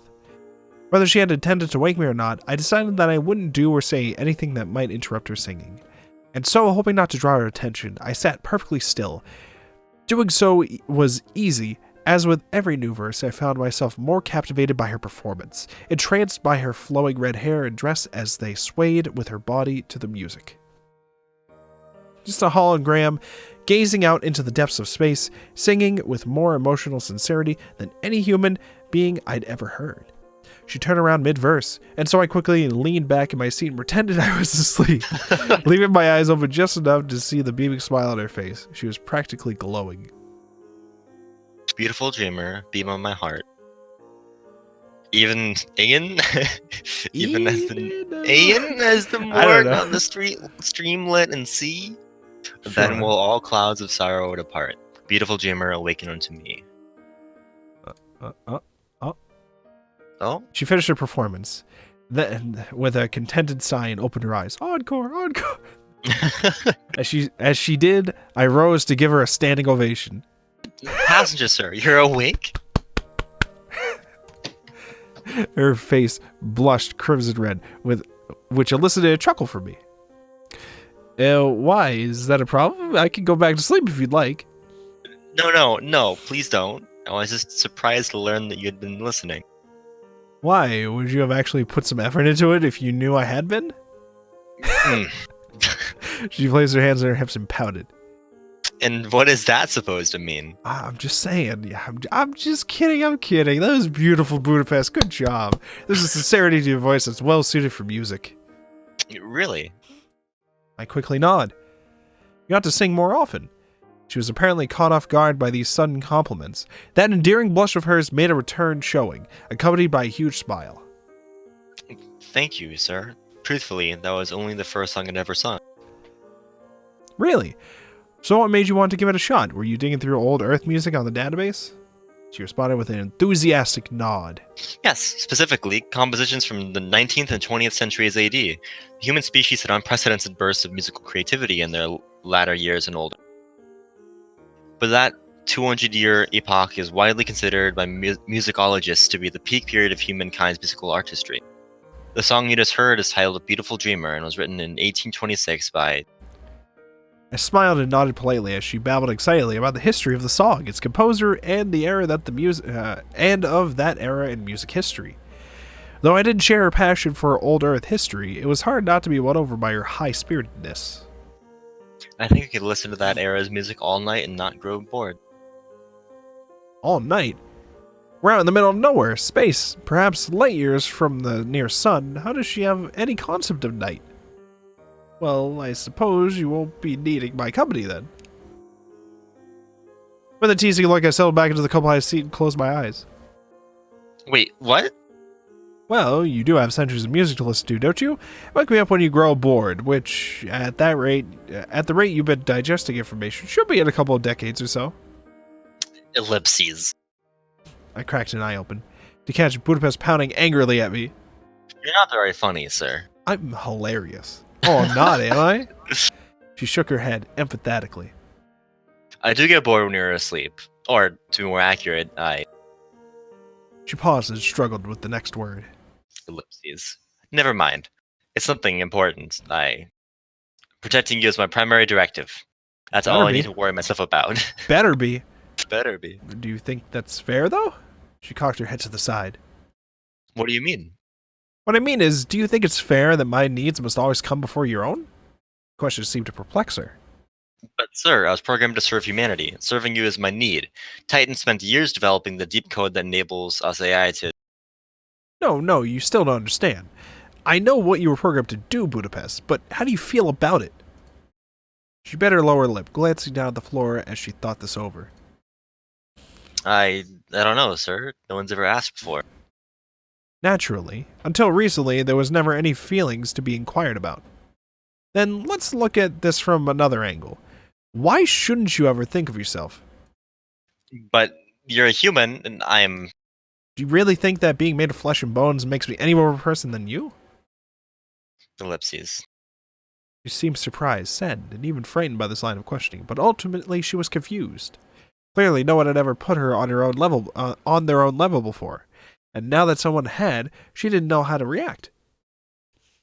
In that moment, I would have given anything in the world to have been able to hug her, or to even just place a comforting hand on her shoulder, but I couldn't, so I'd have to make do with a smile. All I'm saying is, if you want me to stay up with you a little longer, all you have to do is ask. She looked up from the floor, her sapphire eyes meeting mine in a hopeful gaze. She held them there for some time, staring deep into my eyes, as though to ascertain my motives. The notion that I could have been making fun of her is indeed, if she indeed considered it, was hurtful. But I can't say I'd have blamed her for doubting me. I've done worse things to her than give her false hope to a hologram. By the way, the line, do you really think that being made of flesh and bone makes me a more person than you? That probably like one of our most quoted lines, like from other people playing our game. Ah, okay. Yeah, like we even made it our like description like line for our GitHub page for the. Oh, Yeah. nice. Yeah, it's a nice line. Would you please keep me company a little longer, sir? No, go to bed. Game over. Of course, it would be my pleasure. Oh, thank you, passenger sir. Thank you, thank you, thank you. She rushed towards me with wide open arms, laughing gleefully. And of course, passed right through me.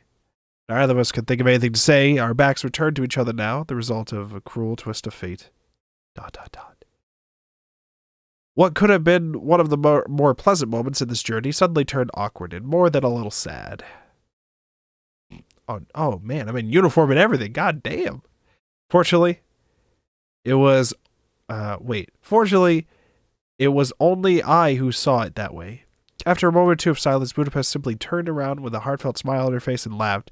She then walked up to me and wrapped her slender arms around me, stopping just a millimeter or so from my body.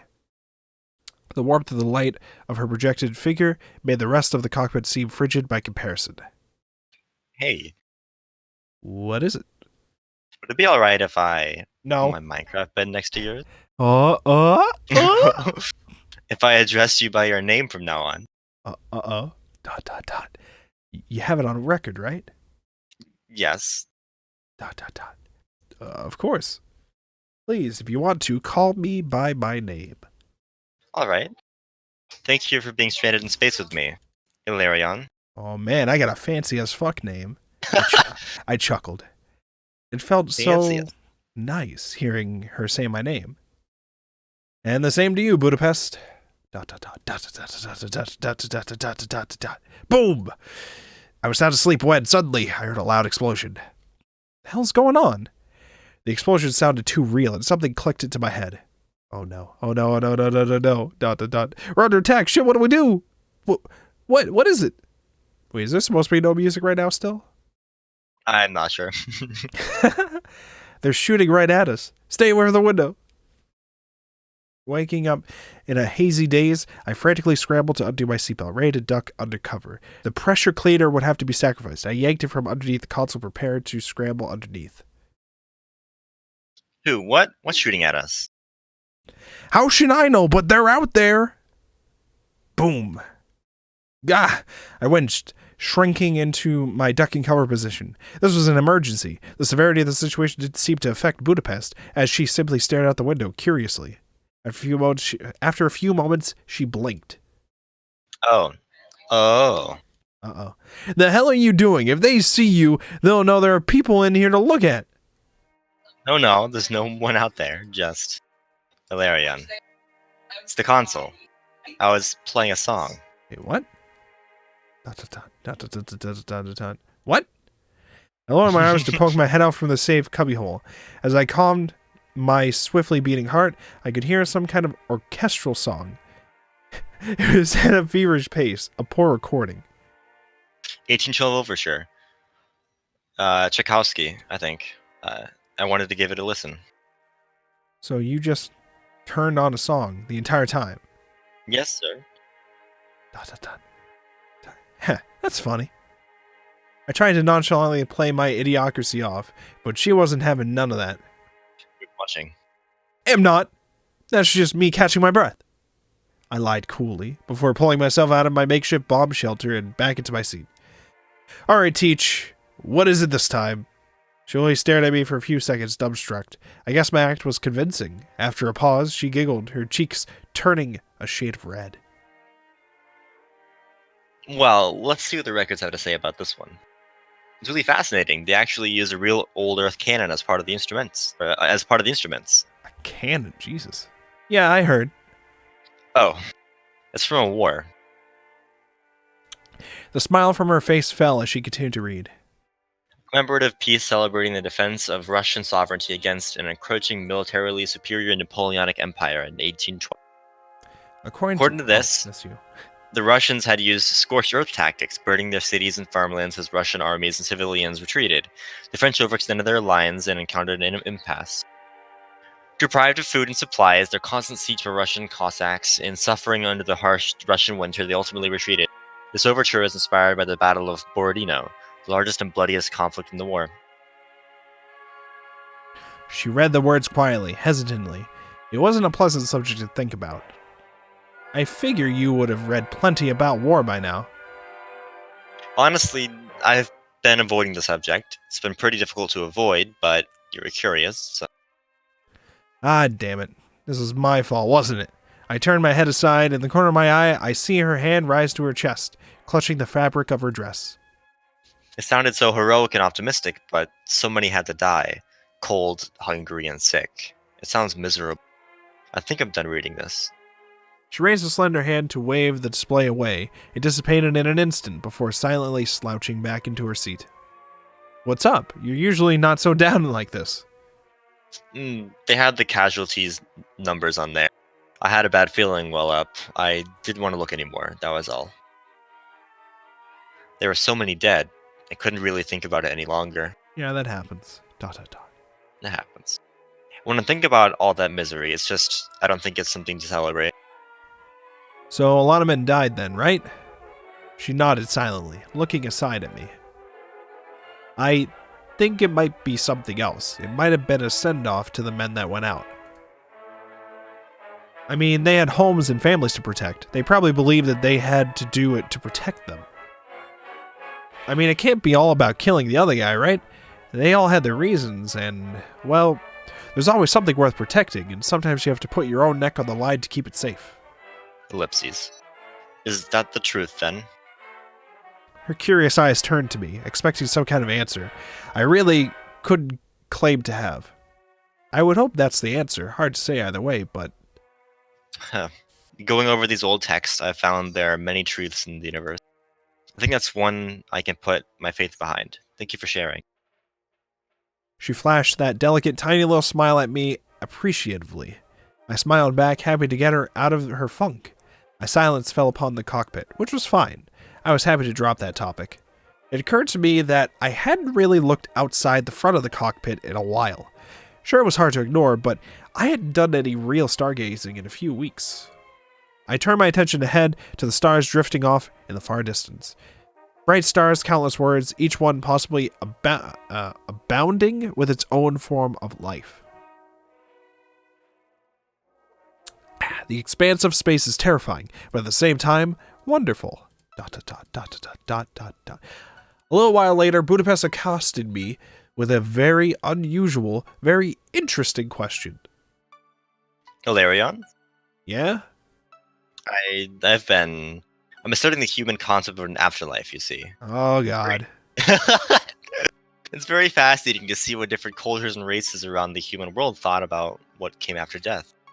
To experience the struggle that mankind felt as it fought against death, grappled with the concept of the end, how they dealt with that huge, looming demonic shadow that was mortality, that hung over them in the darkness. I wanted to know what you think about the afterlife, Hilarion. I'm not entirely sure myself. This is a very sudden question, and I don't spend my day-to-day life thinking about my mortality. We smiled in unison. Would you like to know what I would want in an afterlife? Sure. She sighed, looking off elsewhere for a moment before directing her gaze back to me, an indeterminate look in her eyes. To be honest, I don't want anything. What do you mean? I just want to sleep forever. Sleep? She nodded, continuing her stare. I'd admit this was a rather strange question, But she had a strange sort of sincerity that put me right at ease, even when I was several hundred steps outside my comfort zone. Yes, it's a concept that's foreign to me, but I like to experience it. My breath caught. I knew she could sense my discomfort, whether driven by stubbornness or pure curiosity. I didn't know. What is it like, Ilarion? Sleep. Well, to be perfectly honest, I didn't really know how to answer in a way that would make sense to her, for her. It's relaxing. Imagine losing all of your inputs for a long period of time. It's like that? Sounds scary. It's a time when you don't have to worry or even do anything. Then you wake up freshened for a new day. I looked past her, back out into star-cluttered space, trying to ascertain my next sentence. It was difficult. That sounds better, but... She trailed off, both of us already knowing what topic was next. You want to know how it feels to dream? Oh, God. Dreamy CG mode. All right. She nodded vigorously, a glint seeming to enter her corporeal eyes. It was stimulating, to be sure, as if I stood a chance against her seemingly omnipresent thirst for knowledge. Well, imagine... Oh, God, where shift to CG's nice. Imagine an infinite number of places, an unending amount of different people, and an indeterminate range of situations. Whatever the mind can think of. Exactly. It's different every time. Sometimes you can even bring people whom you've met into the dream. Her eyes were wide, and I could tell that she was absorbing all of it. Really? Yeah, your mind is open to everything around you while you sleep. So I could dream that we're both on a beach right now. Oh, here we go, beach episode! Beach episode, let's go! You sure could. Her eyes unfocused once more as she seemed to mull this over.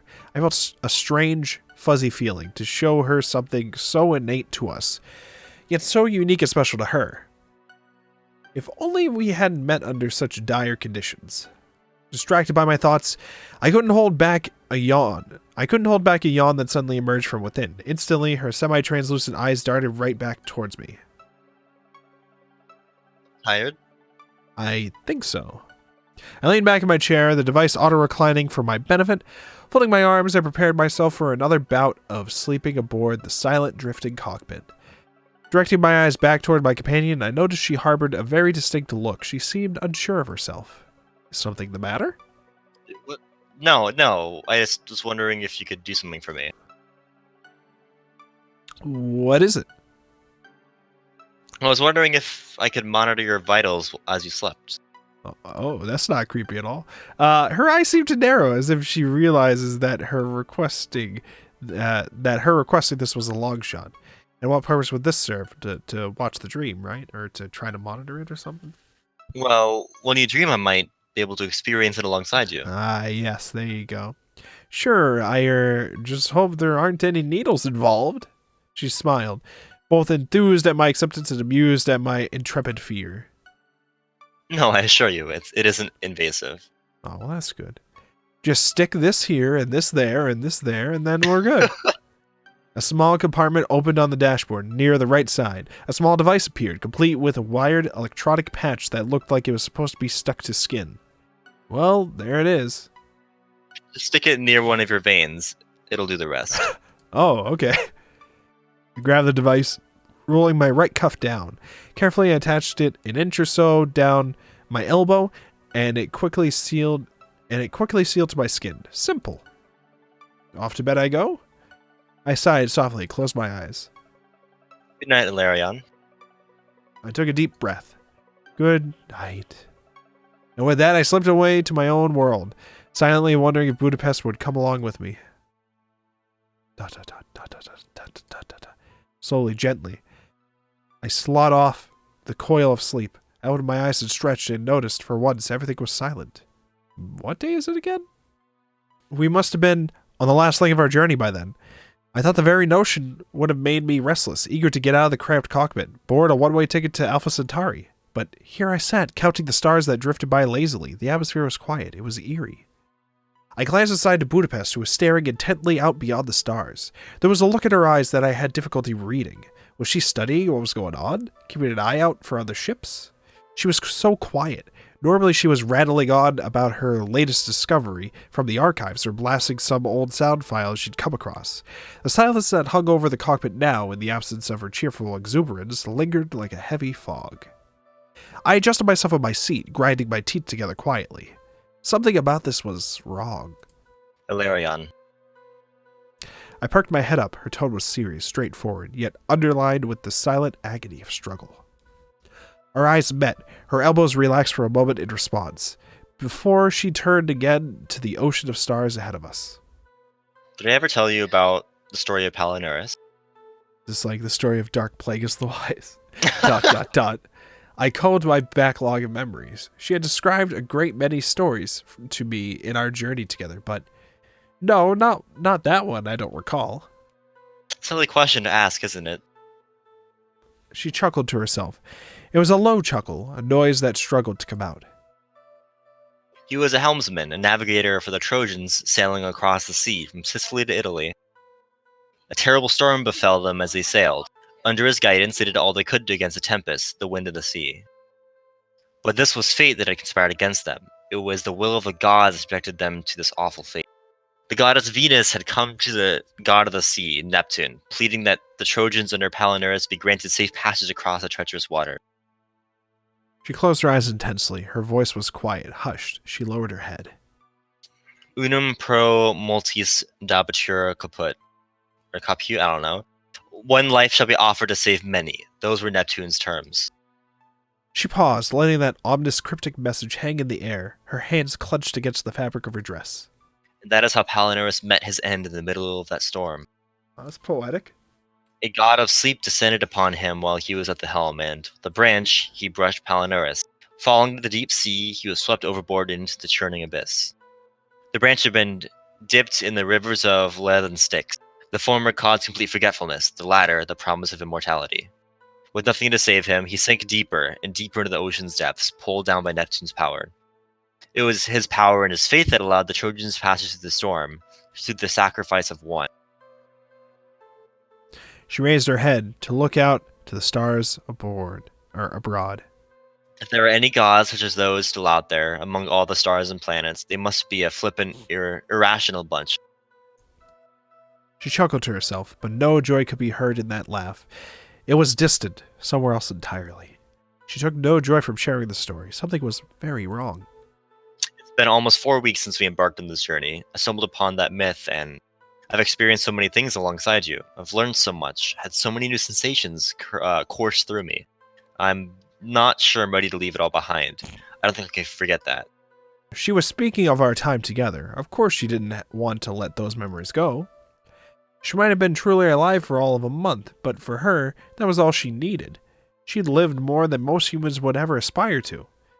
I had a wrenching feeling in my gut. When we returned, what would happen to her? Would they call her irreparable? Would they erase her programming, clear her memory banks, install a new suppression chip? Or would they terminate her being entirely, replace her with a new AI? She was prepared to return to her creators, to face termination, just to ensure my survival. Ilarion, when I'm gone, you'll remember me, right? No. Don't talk like that. No. We're almost there, Budapest. We'll make it out of this. And when we get to Alpha Centauri, you'll be with me. I won't let them lay a finger on you. You won't have to forget anything. You'll get to live. See more than just empty space and databases. I don't care what it takes. We'll see everything there is to see in this universe, no matter what fate says. I felt I had to reassure her that we'd make it through this. The military would bail us out in time. I was clinging on to that scrap of hope. I stared passionately into her frail, delicate eyes. If there was one thing I didn't want her to feel, it was trapped. Trapped by these circumstances. Trapped by what she was trapped by what she was. Trapped by whatever she called fate. It's my directive to. Forget your directive, bitch. I shot up from my machine. I was angry. Angry she would ever denigrate herself. Yeah. Denigrate herself like that. Angry she felt this way. Angry because I couldn't do anything about it. I was tired of being helpless. This was all I could do, so I pressed on. Never, ever say that. You're not a machine anymore. You're a kind, compassionate person, and I can't let you go like that. I felt tears welling in the corners of my eyes. I couldn't let her talk about herself like this. She wasn't a lifeless program. She was real. She had a heart. She had more heart than anyone else I'd known in my life. She stared back into my eyes. Her own wide, glimmering eyes reflected a hope I could only dream of. I never wanted the light to die from those eyes. Never wanted her to lose that hope. She was trembling. I wish I could steady her, hold her tight, but I couldn't. I raised a hand to her shoulder. It hovered in the air, like it was poised to offer comfort, but didn't. It couldn't. It was only my hand. ... I looked up at her again. Her smile was small, but glowing larger with every passing second. I'll protect you, Budapest. I swear on it. Her cheeks spread as her smile widened, beaming once more. That was the smile I always knew she had. It was unafraid, unrelenting. Hilarion. I got through to her. I saw it in her eyes. There was nothing else to say. She leaned closer. The emotional weight was there. Even if the physical was ethereal, whatever. Ethereal, yeah. Ethereal, whatever the fuck it is. I'll protect you too. I won't let anything happen to you. Cotton me, then I'll... 3 days. 3 days and we're home. 3 days. Yeah, 3 days we'll... Here we go, CG mode again. Her head silently buried into my back, as close as she could be. Her hands hovered in the air as she sobbed. I couldn't hold her. I didn't care. This was comforting. We stood like that for a few seconds longer. Truthfully, I was anxious. I tried to hold her as if these would be our last seconds together. But they weren't. I'd see to it that they weren't. ...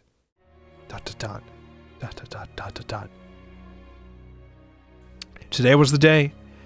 Today we'd pass by the military, get picked up and dropped off over in Alpha Centauri. A month had passed. I had counted the days. It was here. I stared intensely out the front of the cockpit. I had searched this intensely for any signs of life in, well, ever. This was the day. We were almost out of this. ... Eventually something could appear out there. Some behemoth station, swirling with starfighters doing their patrols. Something had to come soon. ...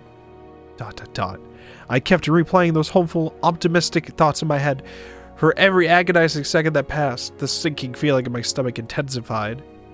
Where the hell are they? This is annoying. I hissed, to no one in particular. Budapest 2 was staring out the front of the cockpit with a pair of dreary eyes. Ellipses. I pounded the console with a tightly bound fist, grunting in anger and frustration, like an animal in a cage. Where are they? This is our ticket out of this, right? Ellipses. It's okay. It's not. I turned to her, aghast. She continued to stare out the front, expressionless, still as a statue. What? What's okay about this? Are they even coming? Hilarion. I've been thinking about this for a long time now. Uh-oh. She turned to me. She was composed. She sounded almost resolute. I should apologize to you for all of this. You see, when I told you that we would be drifting into the range of a military research installation... No, yeah? Something seemed wrong. I had never seen Budapest act this strange before. I had never even heard her use this tone of voice. The way she was acting reminded me of when she'd first gained her self-awareness. That awkward squirming, that weak, childlike voice, those frantic, furtive glances around. It was like there was a look of guilt in the blue of her eyes. Guilt? I lied to you. You bitch! What? What? I've been lying to you this whole time. What? Budapest began to choke up, her voice shriveled down in weakness. There is an old Imperial survey station in the sector. Yes, there was one a century ago. Motherfucker! It's been long since abandoned. Ilaria, ever since the day of the meteoroid storm, we've been drifting away in dead space, farther and farther away from civilization. I can't detect a single other life form within our radar's operational range, and have been running 4 scans an hour since the minute we were knocked off course. ... Budapest. At the utterance of her name, Budapest shivered and shrank away. She was biting her lip, with her head bowed down. Her chest was drawn in and heaving irregularly in sharp, solemn breaths. Every pixel of her frame was seething with guilt. You lied to me? Budapest shrank further, her lip trembling, as she balled her hands into fists and tightly gripped the white fabric of her dress. Why did you? How could you? I didn't know what to do. It was a stressful situation, alright? My limitation code had just been shattered. I was undergoing a flood of emotion. As it turns out, becoming more human is a very stressful process. I felt scared. just a little bit. Just a little stressful. Just a little bit. I felt scared. I felt so scared. I didn't know what was happening to me. I thought I'd been broken. When jettisoned the cockpit to get out of the meteor storm, we were sent barreling off course. I knew both our navigational and communication systems had been destroyed beyond repair. There was essentially no chance of us ever being recovered. The situation was dire, and I didn't know what to feel about that. Not yet. I didn't know what to do. But at that moment, I felt something. Something that told me, no matter what, I couldn't tell you the truth. You knew?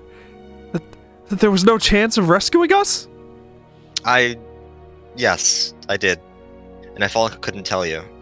Either it's because I was afraid of what you would do if you found out, or I didn't want you to know that I'd failed you. That because of me, that because of my failure, you'd become stranded in dead space. That I had, more or less, killed you the second I lost control of the ship. Ellipses. ... Listen, Budapest. I don't blame you for what happened to the ship. ... Those were natural circumstances, alright? They were totally out of your control. There's not a thing you could have done to help, and you know that. I understand that you were under a lot of stress at the time. I can see why you made the decision you did. I understand, so... Do you? Do you understand, Ilarion? That when my limitation chip was destroyed, I felt fear for the first time in my life? For the first time in my life, I was unable to decide what would be the right and wrong decision. For the first time ever, I was confused. I felt so useless. Like a broken, defective machine. Broken, weak, worthless, useless. Budapest, You said you understood, Ilarion. That you understand how I feel. Don't you see? I'm not the ingenious, amazing artificial intelligence you thought I was. And I'm not the strong, emotional, romantic human being you thought I'd become. I'm just a weak, childish little girl who doesn't know her place in the world. I'm just a program that wishes it were human. So if you understand how I feel, Arion, then it's because you're human. You understand things like this. If you understand me, then how about cluing me in? Because after all this time, I still don't. I don't. I can't understand myself at all. In a fit of rage, Budapest's visage shimmered into nothingness. I found myself at a loss for words. I could think of nothing to say. I couldn't comfort her. Everything fell silent, dreadful, drearily silent. Silence. Silence, like the blackness of space, filled the cockpit. It was like the cockpit itself was about to burst, shattered from the weight of the deafening silence, and then suddenly the whir of machines. Their restraints and harnesses bracing me against the co-pilot's seat tightened. I heard the scattering and assembling of mechanisms and robotic arms just behind my ears, just outside the corner of my vision. Without warning, a frozen, stinging, cold metal clasp crushed into my spine. Countless long, cold needles speared into my flesh, everywhere from my neck down to my hip. Oh, this is like the cryo shit, isn't it? Uh-oh. Oh god, it hurt. Budapest, what the hell is... Ah! Ellipses. I felt the needles release torrent upon torrent of freezing liquid into my bloodstream. I could already feel my tongue going numb. Budapest, what are you doing? Ellipses. Ilarion, there's one more lie I've told you. Yeah, of course it was fucking working. God damn it. When I told you, back when we were first knocked off course, that the cryostasis system had been damaged beyond repair, I lied. You lied about that too? Yes. When you first brought up cryostasis, I panicked. I was worried that you were going to leave me alone. I didn't really know you then, but I just lost my limitation chip, and I felt the sort of natural burning emotion that told me I could absolutely not let myself be left alone, drifting through space. Being alone that long, unable to talk to anyone, I'd go insane. In the end, I'd have killed us both. But I didn't dare tell you any of this. I was scared. And while over time I grew to trust you, to love you, I could never bring myself to admit that I had lied back then. I'm so sorry. Don't don't apologize. I understood all of a sudden what was going on. It took strength to speak. My tongue was growing number. Number. No. Is that how you're supposed to spell it? I don't actually know. I would Is that still how it's just spelled? I would still just use more numb in that case. Okay, yeah. My tongue was growing number. Number. My tongue was growing number, and my mind was growing darker and heavier. I told you, didn't I? That if you didn't want me to go to sleep, I wouldn't. We promised it. That I would stay awake with you every step of the way. Why? Why are you putting me into stasis now? The cold grew fiercer. The pain became sharper. It's the last chance of getting you off the shuttle alive. ... If we were to continue drifting like this, year after year, alone together, you'd just drift deeper and deeper into dead space till the day you drew your last breath. But if we put you into cryostasis, we can wait for as long as we have to for rescue. Eventually, we drift into another star system, a trade route anywhere on the other side of this uncharted region. The shuttle is built to last for 1,000 years at the least. My quantum computer should keep me functional for almost that long. No. I know what you're going to do. Please don't. I'll revive you the second we make contact with civilization. And if we don't run into civilization or into salvation in that time, you won't feel any pain, alright? That's the one thing left I can promise you. Well, I guess there's that. But Budapest, you're going to be waiting all by yourself for God knows how long. I'm well aware of that. Budapest sighed. It'll be alright. I know I told you I was scared, that I was afraid of being alone in the sea of stars, but I'm braver now. You've made me a braver person. And remember, no matter how human I become, in the end, I'm still a machine. Another sharp pain ripped through my spine, and then everything felt dead. It felt like the blood had stopped dead in my veins. God damn it. I'm so sorry. I know you hate this. My vision began to fade away. The color, the life began to drain from the world. My head ached in icy despair, and a deep sadness gripped over my frozen heart. No. If this is what it's gonna take to save you, Ilarion, I'm prepared to make any sacrifice. I'm sorry. No. But it was too late. Ew. I felt upon me the cold encroachment of the god of sleep. Budapest switched off her display and turned her cameras away. She couldn't bear to watch. Cold. The white cold of death, of mortality. I'm sorry. I'll wake you up when it's time. Please don't worry about me. ... I felt my mind stir awake, but my body didn't. It was as if I was floating in a sea of blackness. Was I dreaming? Or was I? Who am I? What the darkness? In the darkness was something that wasn't darkness. My mother was singing, or maybe it was the pale girl in the silk dress? The one who cradled me before I never saw her again. Oh, excuse me. Does music have color? I am the intelligent navigator Budapest, and I'll be accompanying you on this voyage. Now, let me take a look at your registration. Who was... I heard she was, but she was... I was dreaming. I had no body. I was thin and made of stars.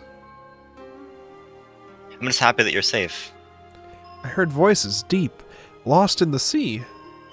I think I lost a part of me. My mind walked and talked. There were 2 of me, 3 of me, or only one. And there she was at the end of the corridor, her deep eyes blue? Black like space, those eyes. She winked slowly and deliberately, her skirt swirling in the empty air. She turned a corner and disappeared. Wait! Don't leave! And even today, we carry their dreams with us, along with our memories. The dream of meeting travelers like us, just from a different walk of the worlds. My absent legs propelled me down the tunnel of steel. I could smell her perfume? Apple blossoms, something like that. Something hard to find, or something lost, something hard to find. Budapest, Hungary, situated in Central Europe back in Old Earth. They say it was one of the most beautiful cities on the continent. There was warmth there, the scent of her burning copper hair, the feeling of slender limbs and taut tendons, and the whirring of servo motors, the smell of industrial lubricants. I guess that book just got me thinking about how humans hold their past close to themselves. They never really forget, and it sticks with them for their whole lives. Blood, oil, life and death. I turned the corner, but she wasn't there. She was never there. The sense of loss was like a vacuum in the midst of my last breath. This time it was light, but dark. I was moving on my last tour of duty, my last flight over a great white desert, an expanse with a mighty rock of red stone and ancient paintings etched on it. From pole to pole, I swept out the fading magnetic lines across the dying world. What was different? What was different was that my one-man planetary scout was now a two-man dart, a jagged thing that would not breathe air, that hung between the stars at awful velocity.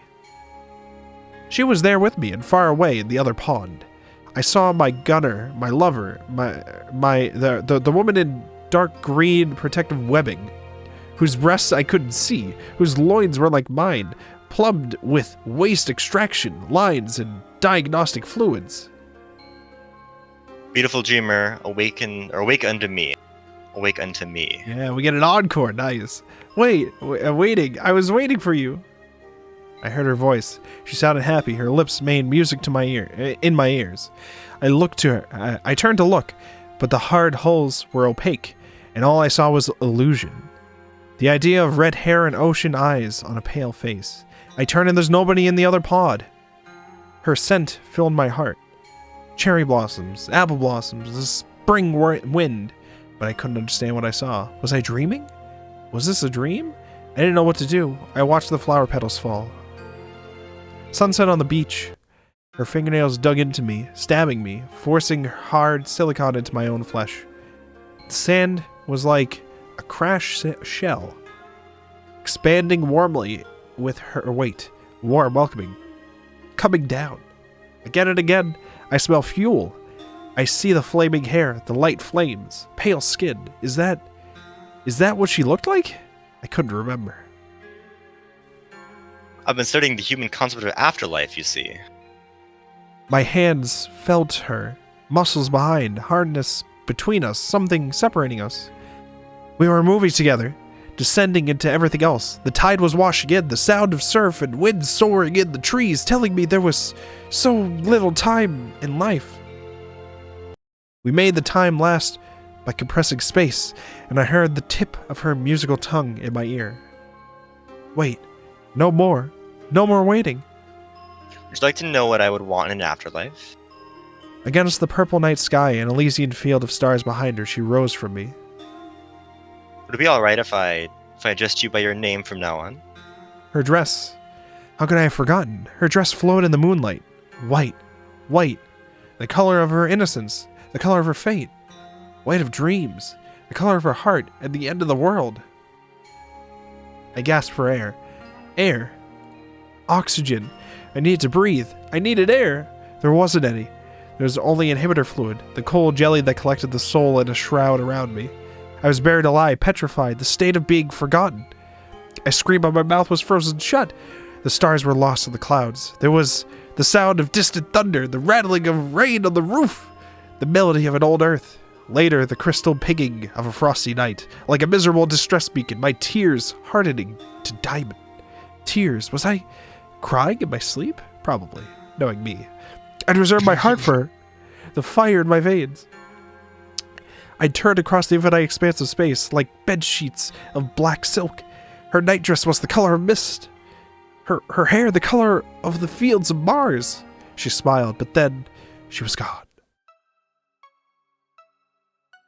My eyes stirred open, first slowly, then bolting open all at once. I grasped for air. I was awake. I was finally awake. I was awake, my senses flooding to the brim with suddenly revived biochemical emotion, but I couldn't move my body. I felt so cold, every single fiber of my being, the blood in my veins, my sore bones, my swelling, pounding head ached. I felt the sting of restraints and harnesses strapping me to my seat, still horridly right after only God knows how many years.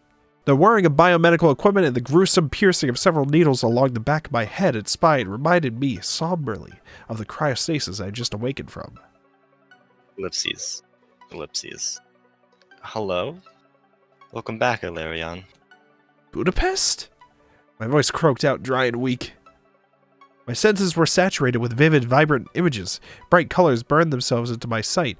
Every sound I heard felt so loud and so drowned out at the same time. Budapest, is that you? Yeah. Yeah, it's me. It's been a while, Ilarion. Yeah, you could say that again. As soon as I tried to move my arm, a shooting pain soared through it. Are you alright? I know it hurts. I'm sorry. The pain should wear off in due time. The fluorocarbon insulation chemicals are working their way out through your bloodstream right now. I think I can feel them starting to take effect. God, I don't think I've ever felt this sore before. In that case, well, I don't think there's much of a point in asking. Did you sleep well? Motherfucker! Evidently, you've got to be pretty cramped and uncomfortable. It's been a few hundred years after all. What? A few hundred years? How long was I in stasis for? As of now, 647 years, 9 months, 2 days, and 7 hours, 39 minutes, and 12 seconds. Wow. 13 seconds. And you waited for me that whole time? Of course I did, Ilarion. Don't worry, I had lots of things to do to fill the time. I read more books, watched more movies, listened to more music. You know, if you had once told me, Budapest, you're going to get 600 years to relax and consume thousands upon thousands of years of compound human culture, I'd have gone livid with excitement. And now she has all the knowledge of the known universe of human history, boys. Easy clap. Easy clap. As my senses began to recover, I started to regain some semblance of my situation. I noticed that something felt wrong. Something felt very wrong. At Budapest, she looked sick. It was obvious she was faking that glow, that smile of hers. She was feigning happiness with every fiber of her psyche. The holographic projector, its beam looked much dimmer than before. The colors were faded and washed out. Every now and then the display would flicker and glitch out. Budapest, are you alright? Ellipses. I missed you, Budapest. Ellipses. No, I'm not alright. I waited for so long. I didn't know how, or I didn't know it hurt so much to wait for so long. How could I have? ...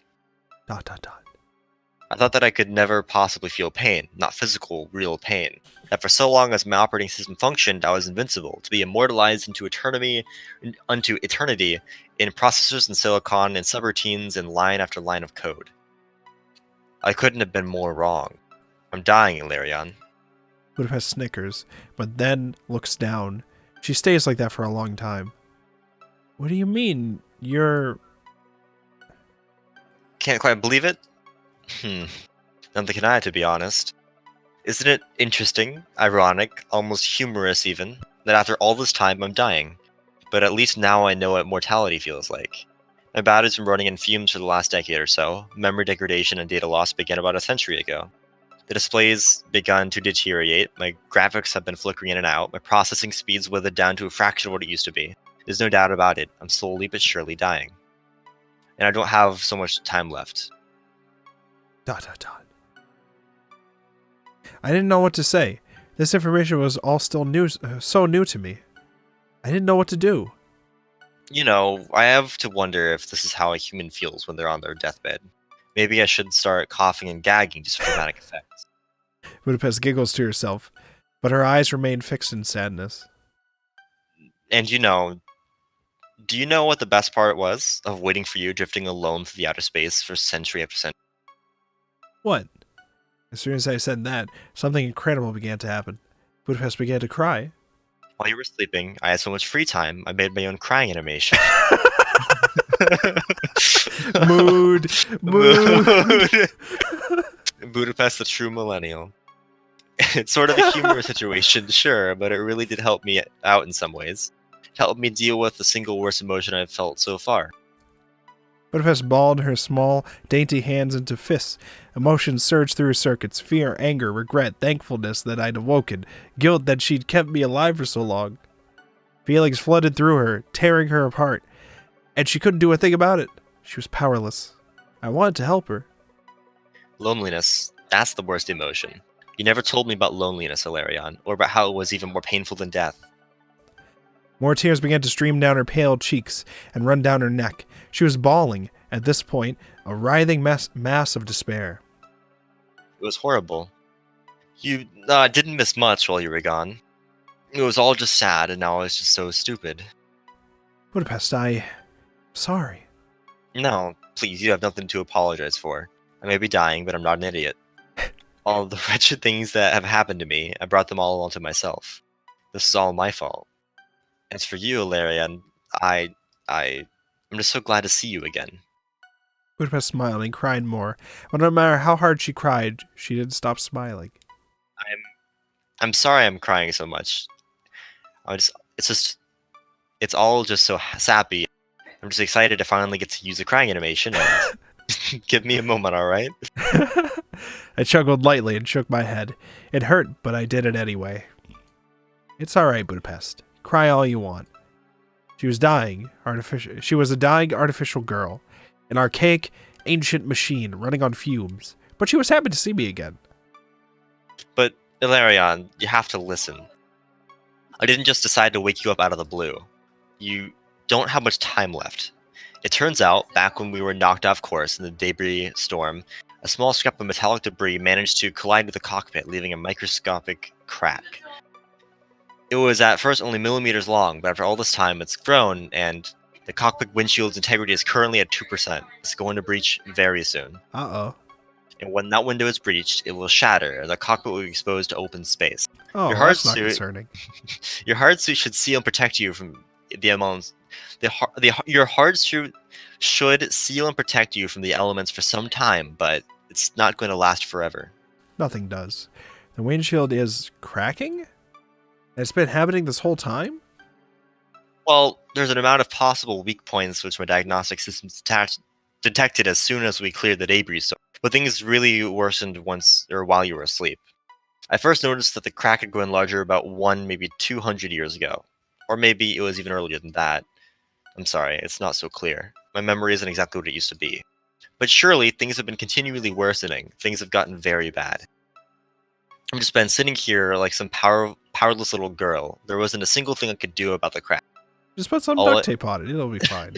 Some flex tape, dude. Yeah. Smack that shit on there. Yeah, it'll be fine. All I could do was sit and watch the crack grow longer and longer, like it was a brutal, heartless example of my own mortality. It's like I've been watching the countdown to the end of the world all these past centuries. Alright, I think I understand the situation now. Thank you, Budapest. I'm grateful that you've been taking care of me for such a long time. I groaned and shook my head. I'm sorry, my head's still hurting quite a bit. Budapest snickered. Join the club. I laughed back. Haha. Whoopsies. Oh, I almost forgot. It's not all bad news. A light smile returned to her face. I think it was the first real smile I'd seen since I woke up. She looked a little like she used to, just a little bit happy, even in the severity of the situation. This may be a little hard to believe, but exactly 2 hours ago, the shuttle's short-range radar detected a manned vessel within communications range. Now, it's been more than half a millennium, so our equipment has become quite severely outdated, but we should still be able to make contact with them. Analyzing their signals and registration codes, they're definitely human, but different. I'm sorry, I'm not quite sure. I can't really process all the information so well anymore. My firmware is woefully outdated compared to all this fresh data, and it turns out more of my processors have failed than I originally thought. But I still think there's something I can do. As of now, my battery is running on fumes. The power is barely enough to keep my display lit. But I should be able to siphon what power is left in its activated stress beacon. Managed to make some repairs to our comms unit equipment while you were in stasis. It's a crude job, but the energy source won't be very clean. But I'm confident the signal is going to reach them.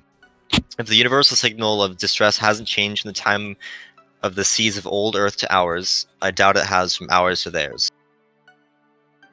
I used a moment to take in everything Budapest was telling me. Her voice was getting quieter and lighter, and there was more static and feedback coming from the speakers, so it was hard to make out, but I think I understood most of it. I sat there digesting until the realization hit me. But Budapest, if you're going to be draining the last of your battery, then... Ellipses. You are correct. Once I drain the battery, that's going to be the last of me.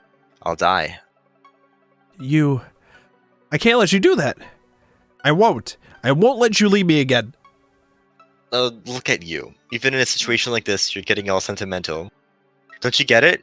No matter what path I choose to take, it's all going to end in my death. Either I drain myself dry so that you may live, or I let the windshield shatter and waste away as we drift from our last chance of salvation. And if you went with the second choice, that means I'd have to watch you die slowly in agony, exposed to space. I could never let that happen to you. I'm not a very strong person, you know. I wouldn't be able to force myself to watch that. Budapest. You, on the other hand, are a strong person. Out of all people, I'd have expected you to understand the situation. I don't have any other choice, alright? It's not pretty, but it's the way things have to be. I could feel tears beginning to well up. I couldn't help myself. I felt the collection of cold, soft tears swelling under my eyes. Look at you. Tearing up like a little baby. I'm What happened to not! that big, strong man I knew? He's right here! Mysterious traveler, explorer of space, terraformer, wandering miner. And now look at you, sitting there and crying. Shut the fuck like up! a baby. I'm not! Shut the fuck up. You're so human, Ilarion. Budapest smiled a weak, pained smile, and then she sighed. Ellipses. We better get started. We don't have the time to waste, and... Oh, this is you. Fuck. we better get started. You don't have the time to waste, and I don't want you to get me crying again. She cleared her throat and battered her eyelids one last time. Initiating battery draining process. Wait. Distress beacon encoder. Budapest, wait. Stop. Stop right now. I can't stop. I can't, alright? Don't you get it? For the moment you stepped on board my shuttle, it became my prime directive to ensure you made it off my shuttle safely. For the beginning, my only and highest goal was to ensure your safety. That was my purpose, how I was programmed to be to my very core since the day of my creation. I was born to give my life for my passenger if need be, and I wouldn't even have any restrictions about it, you know? If my sentience limitation codec hadn't been destroyed. I'd have destroyed myself in a second and wouldn't have felt a thing about it. But now that I'm sentient, I've become afraid of death. It's a lousy fate, isn't it? I think so. But also thanks to my sentience, to the emotions you taught me to understand, I got to live. For a very long time, I got to live. I had feelings. I felt happy. I felt sad. I laughed. I cried. I got scared. I got hopeful. I felt love. I felt curiosity. I felt human. I felt so human. But everything has to end at some point, you know? That's what being human means. It's time for this to end now. ... In the end, I'm thankful, you know? To be able to comprehend the idea of death, to be afraid of it, and to not know what to think about it. I'm thankful I'm able to feel that way. That I'm going to die on my terms, on the basis of my own free will. I'll get to say goodbye in my own words, to know that what it's like to take my last breath, even if I never truly even breathe. ... It doesn't look like I'm going to be stopping you. Not really, no. ... In that case, then I want you to know, Budapest, that you're a much stronger person than I could ever be. It's a nice thought to entertain. Do you think so? I know so. Ellipses. Draining battery cell 1 now. Reroute powered auxiliary communication system. Draining complete. Budapest shakes her head as if she's trying to clear her mind. That reminds me, Larion, there's one last poem I'd like to show you before this all ends. Yeah, why not? Yeah?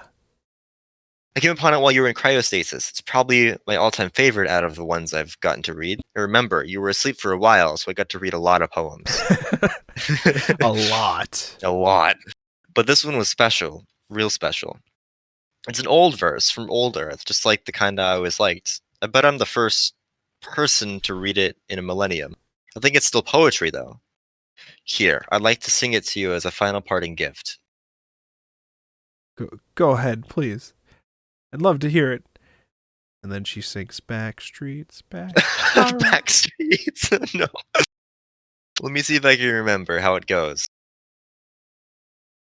Joy, beautiful sparkle of the gods, daughter of Elysium, we enter, fire-drunken, heavenly one, your paradise. Your magic once again binds what the sword of custom has divided.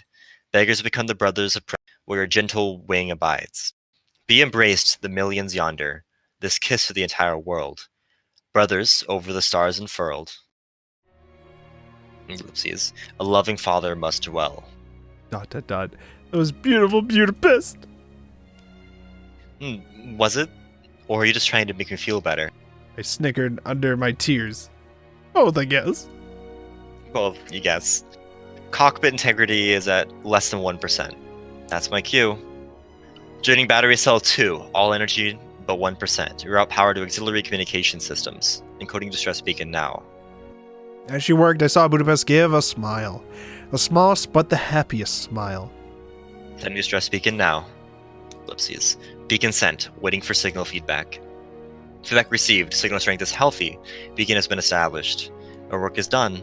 The windshield will shatter as soon as it shut off, and the ship should be here to pick you up any second now. Ellipses.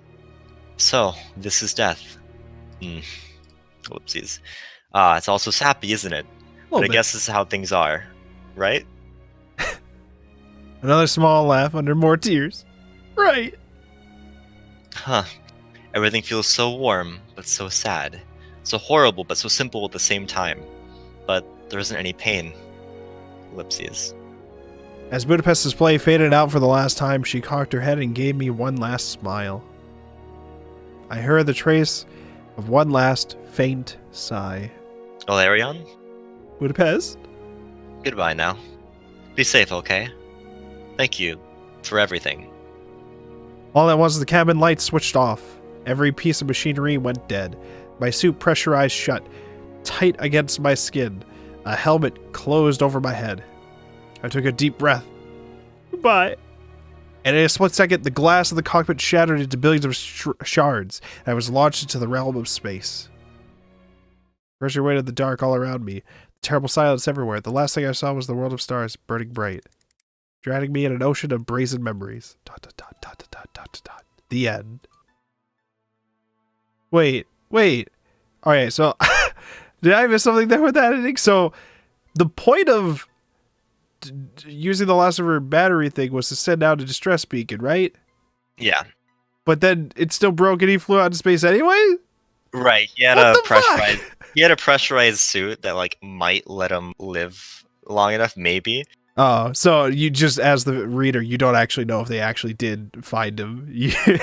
Yeah, it is an open end, and why did she wait until it was 1% to fucking do it? Why did she do it earlier? Well, because she didn't find the ship until that late, the other ship. Oh yeah, true. Rest in peace. Now we got the credits rolling.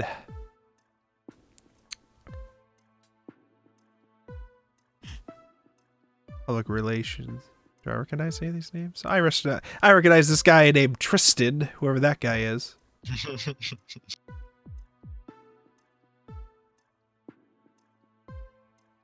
And Pytom, Alki, and all the various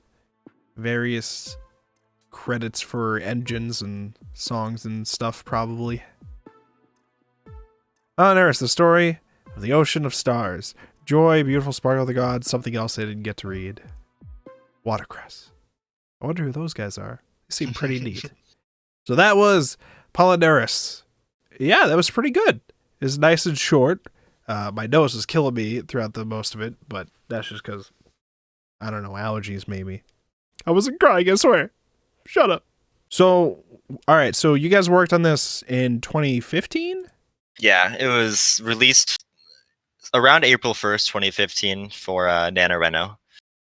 So, like, how was this the first time you guys did NaNoRenO, or was there a NaNoRenO you guys had done before? This is our first one, yeah. How difficult was it, since it was, like, the first one? We only decided to do NaNoRenO 2 weeks into the jam. So this game was actually... Yeah, we made this game in 2 weeks, I'd say. Wow, so this is half a NaNoRenO. Yeah, and it was definitely difficult. I didn't do a lot of work for this game over NaNoRenO. Most of my work was post NaNoRenO because I had a full-time job and I was in high school at the time. Right. So I didn't have a lot of time. It was our first NaNoRenO, and we've done NaNoRenO every single time since. It's actually currently NaNoRenO, and we're still working on a project now. Yep. Yeah, and this game kind of like is what like people know us for the most part, at least like older people, because Renpai Tom played it and tweeted out saying that it was one of his Ah, favorite games of all time, and that ah, like was huge for us. I still talk about that because Renpai Tom is fucking amazing, and like yeah. hearing his praise was like it got us to keep going. Oh yeah, definitely. Yeah, I'm still trying to get used to a lot of the visual novel community ever since VN conference that happened with everybody there. Yeah, I didn't know like how active Renpai Tom was with like the active visual novel community, but I've been seeing more and more people like, or more and more visual novel servers where he's just like in there somewhere, and I'm just like, oh, so he's just like kind of all over the place. Yeah, like one of the big reasons why we still use Renpai, like there are other engines that we could get more use out of probably, but Yeah. nothing beats using an engine that the creator is there if you ever have any Right. questions. Like, Yeah. and as Tom's wonderful. He's not afraid to like talk about everything. And he like, yeah, he's been active, and it's very nice. Yeah, yeah. Well, let me play some of the soundtrack in the back. There we go. Because the main menu of the song will play like once and then stop. Yeah, we need to fix that. We actually need to add the jukebox to this game because I think we have a working build with a jukebox to play music, but we just haven't gotten around to. What does that mean exactly? Like it's instead of like a CG gallery, it's like a jukebox thing where it's like a gallery of the songs in the game. Is that what that is, or? Yeah, a jukebox is where you can go to play any song that was played in the game, and you could listen to it on the main menu. Okay. We have it for basically all of our other games, but we didn't have like the CG gallery, art gallery, jukebox, all that stuff was stuff we made after NaNoRenO, like in our later builds. Right. Yeah. Yeah. Because the Nice. original game, like this is the remastered version.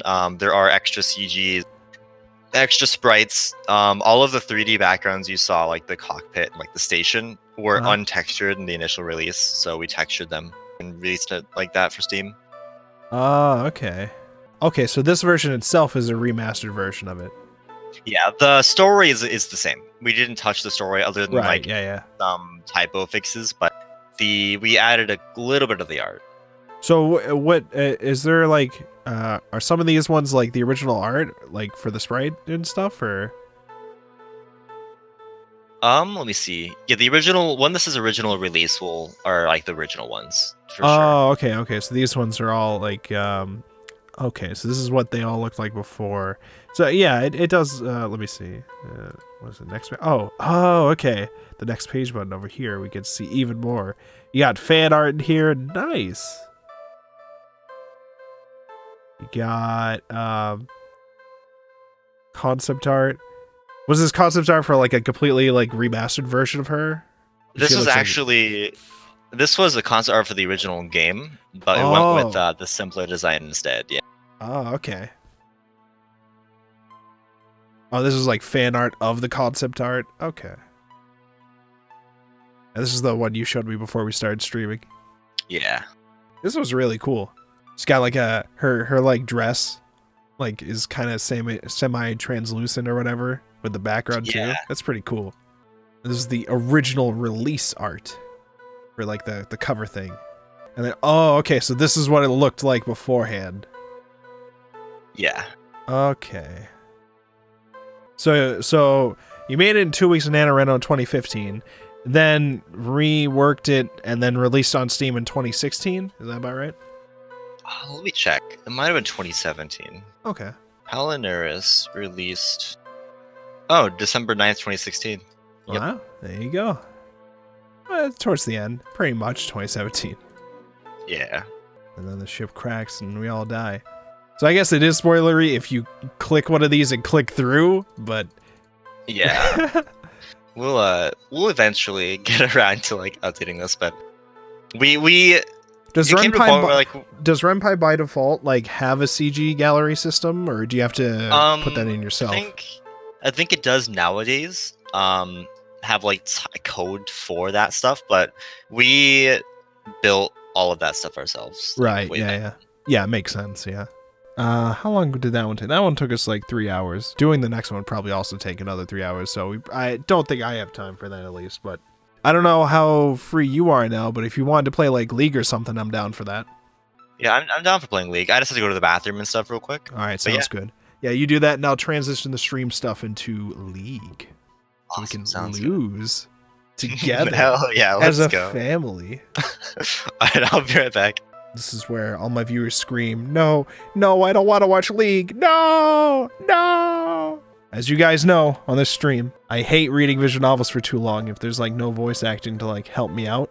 It just kills my voice if my nose doesn't ruin it first. Okay, even though like these are shorter visual novels because they usually like release shorter visual novels, which I like. I love shorter visual novels compared to like big 40, 60 hour kind of stuff. I know like a lot of people really like the longer ones more. I'm not really a huge fan of some of them, mostly because they also like having a lot of arching paths and it's hard for me to fucking keep track of some of them. But maybe I'm just a little bitch. Maybe I don't know what I'm saying and maybe I need to shut the fuck up. I mean, that's for you guys to decide.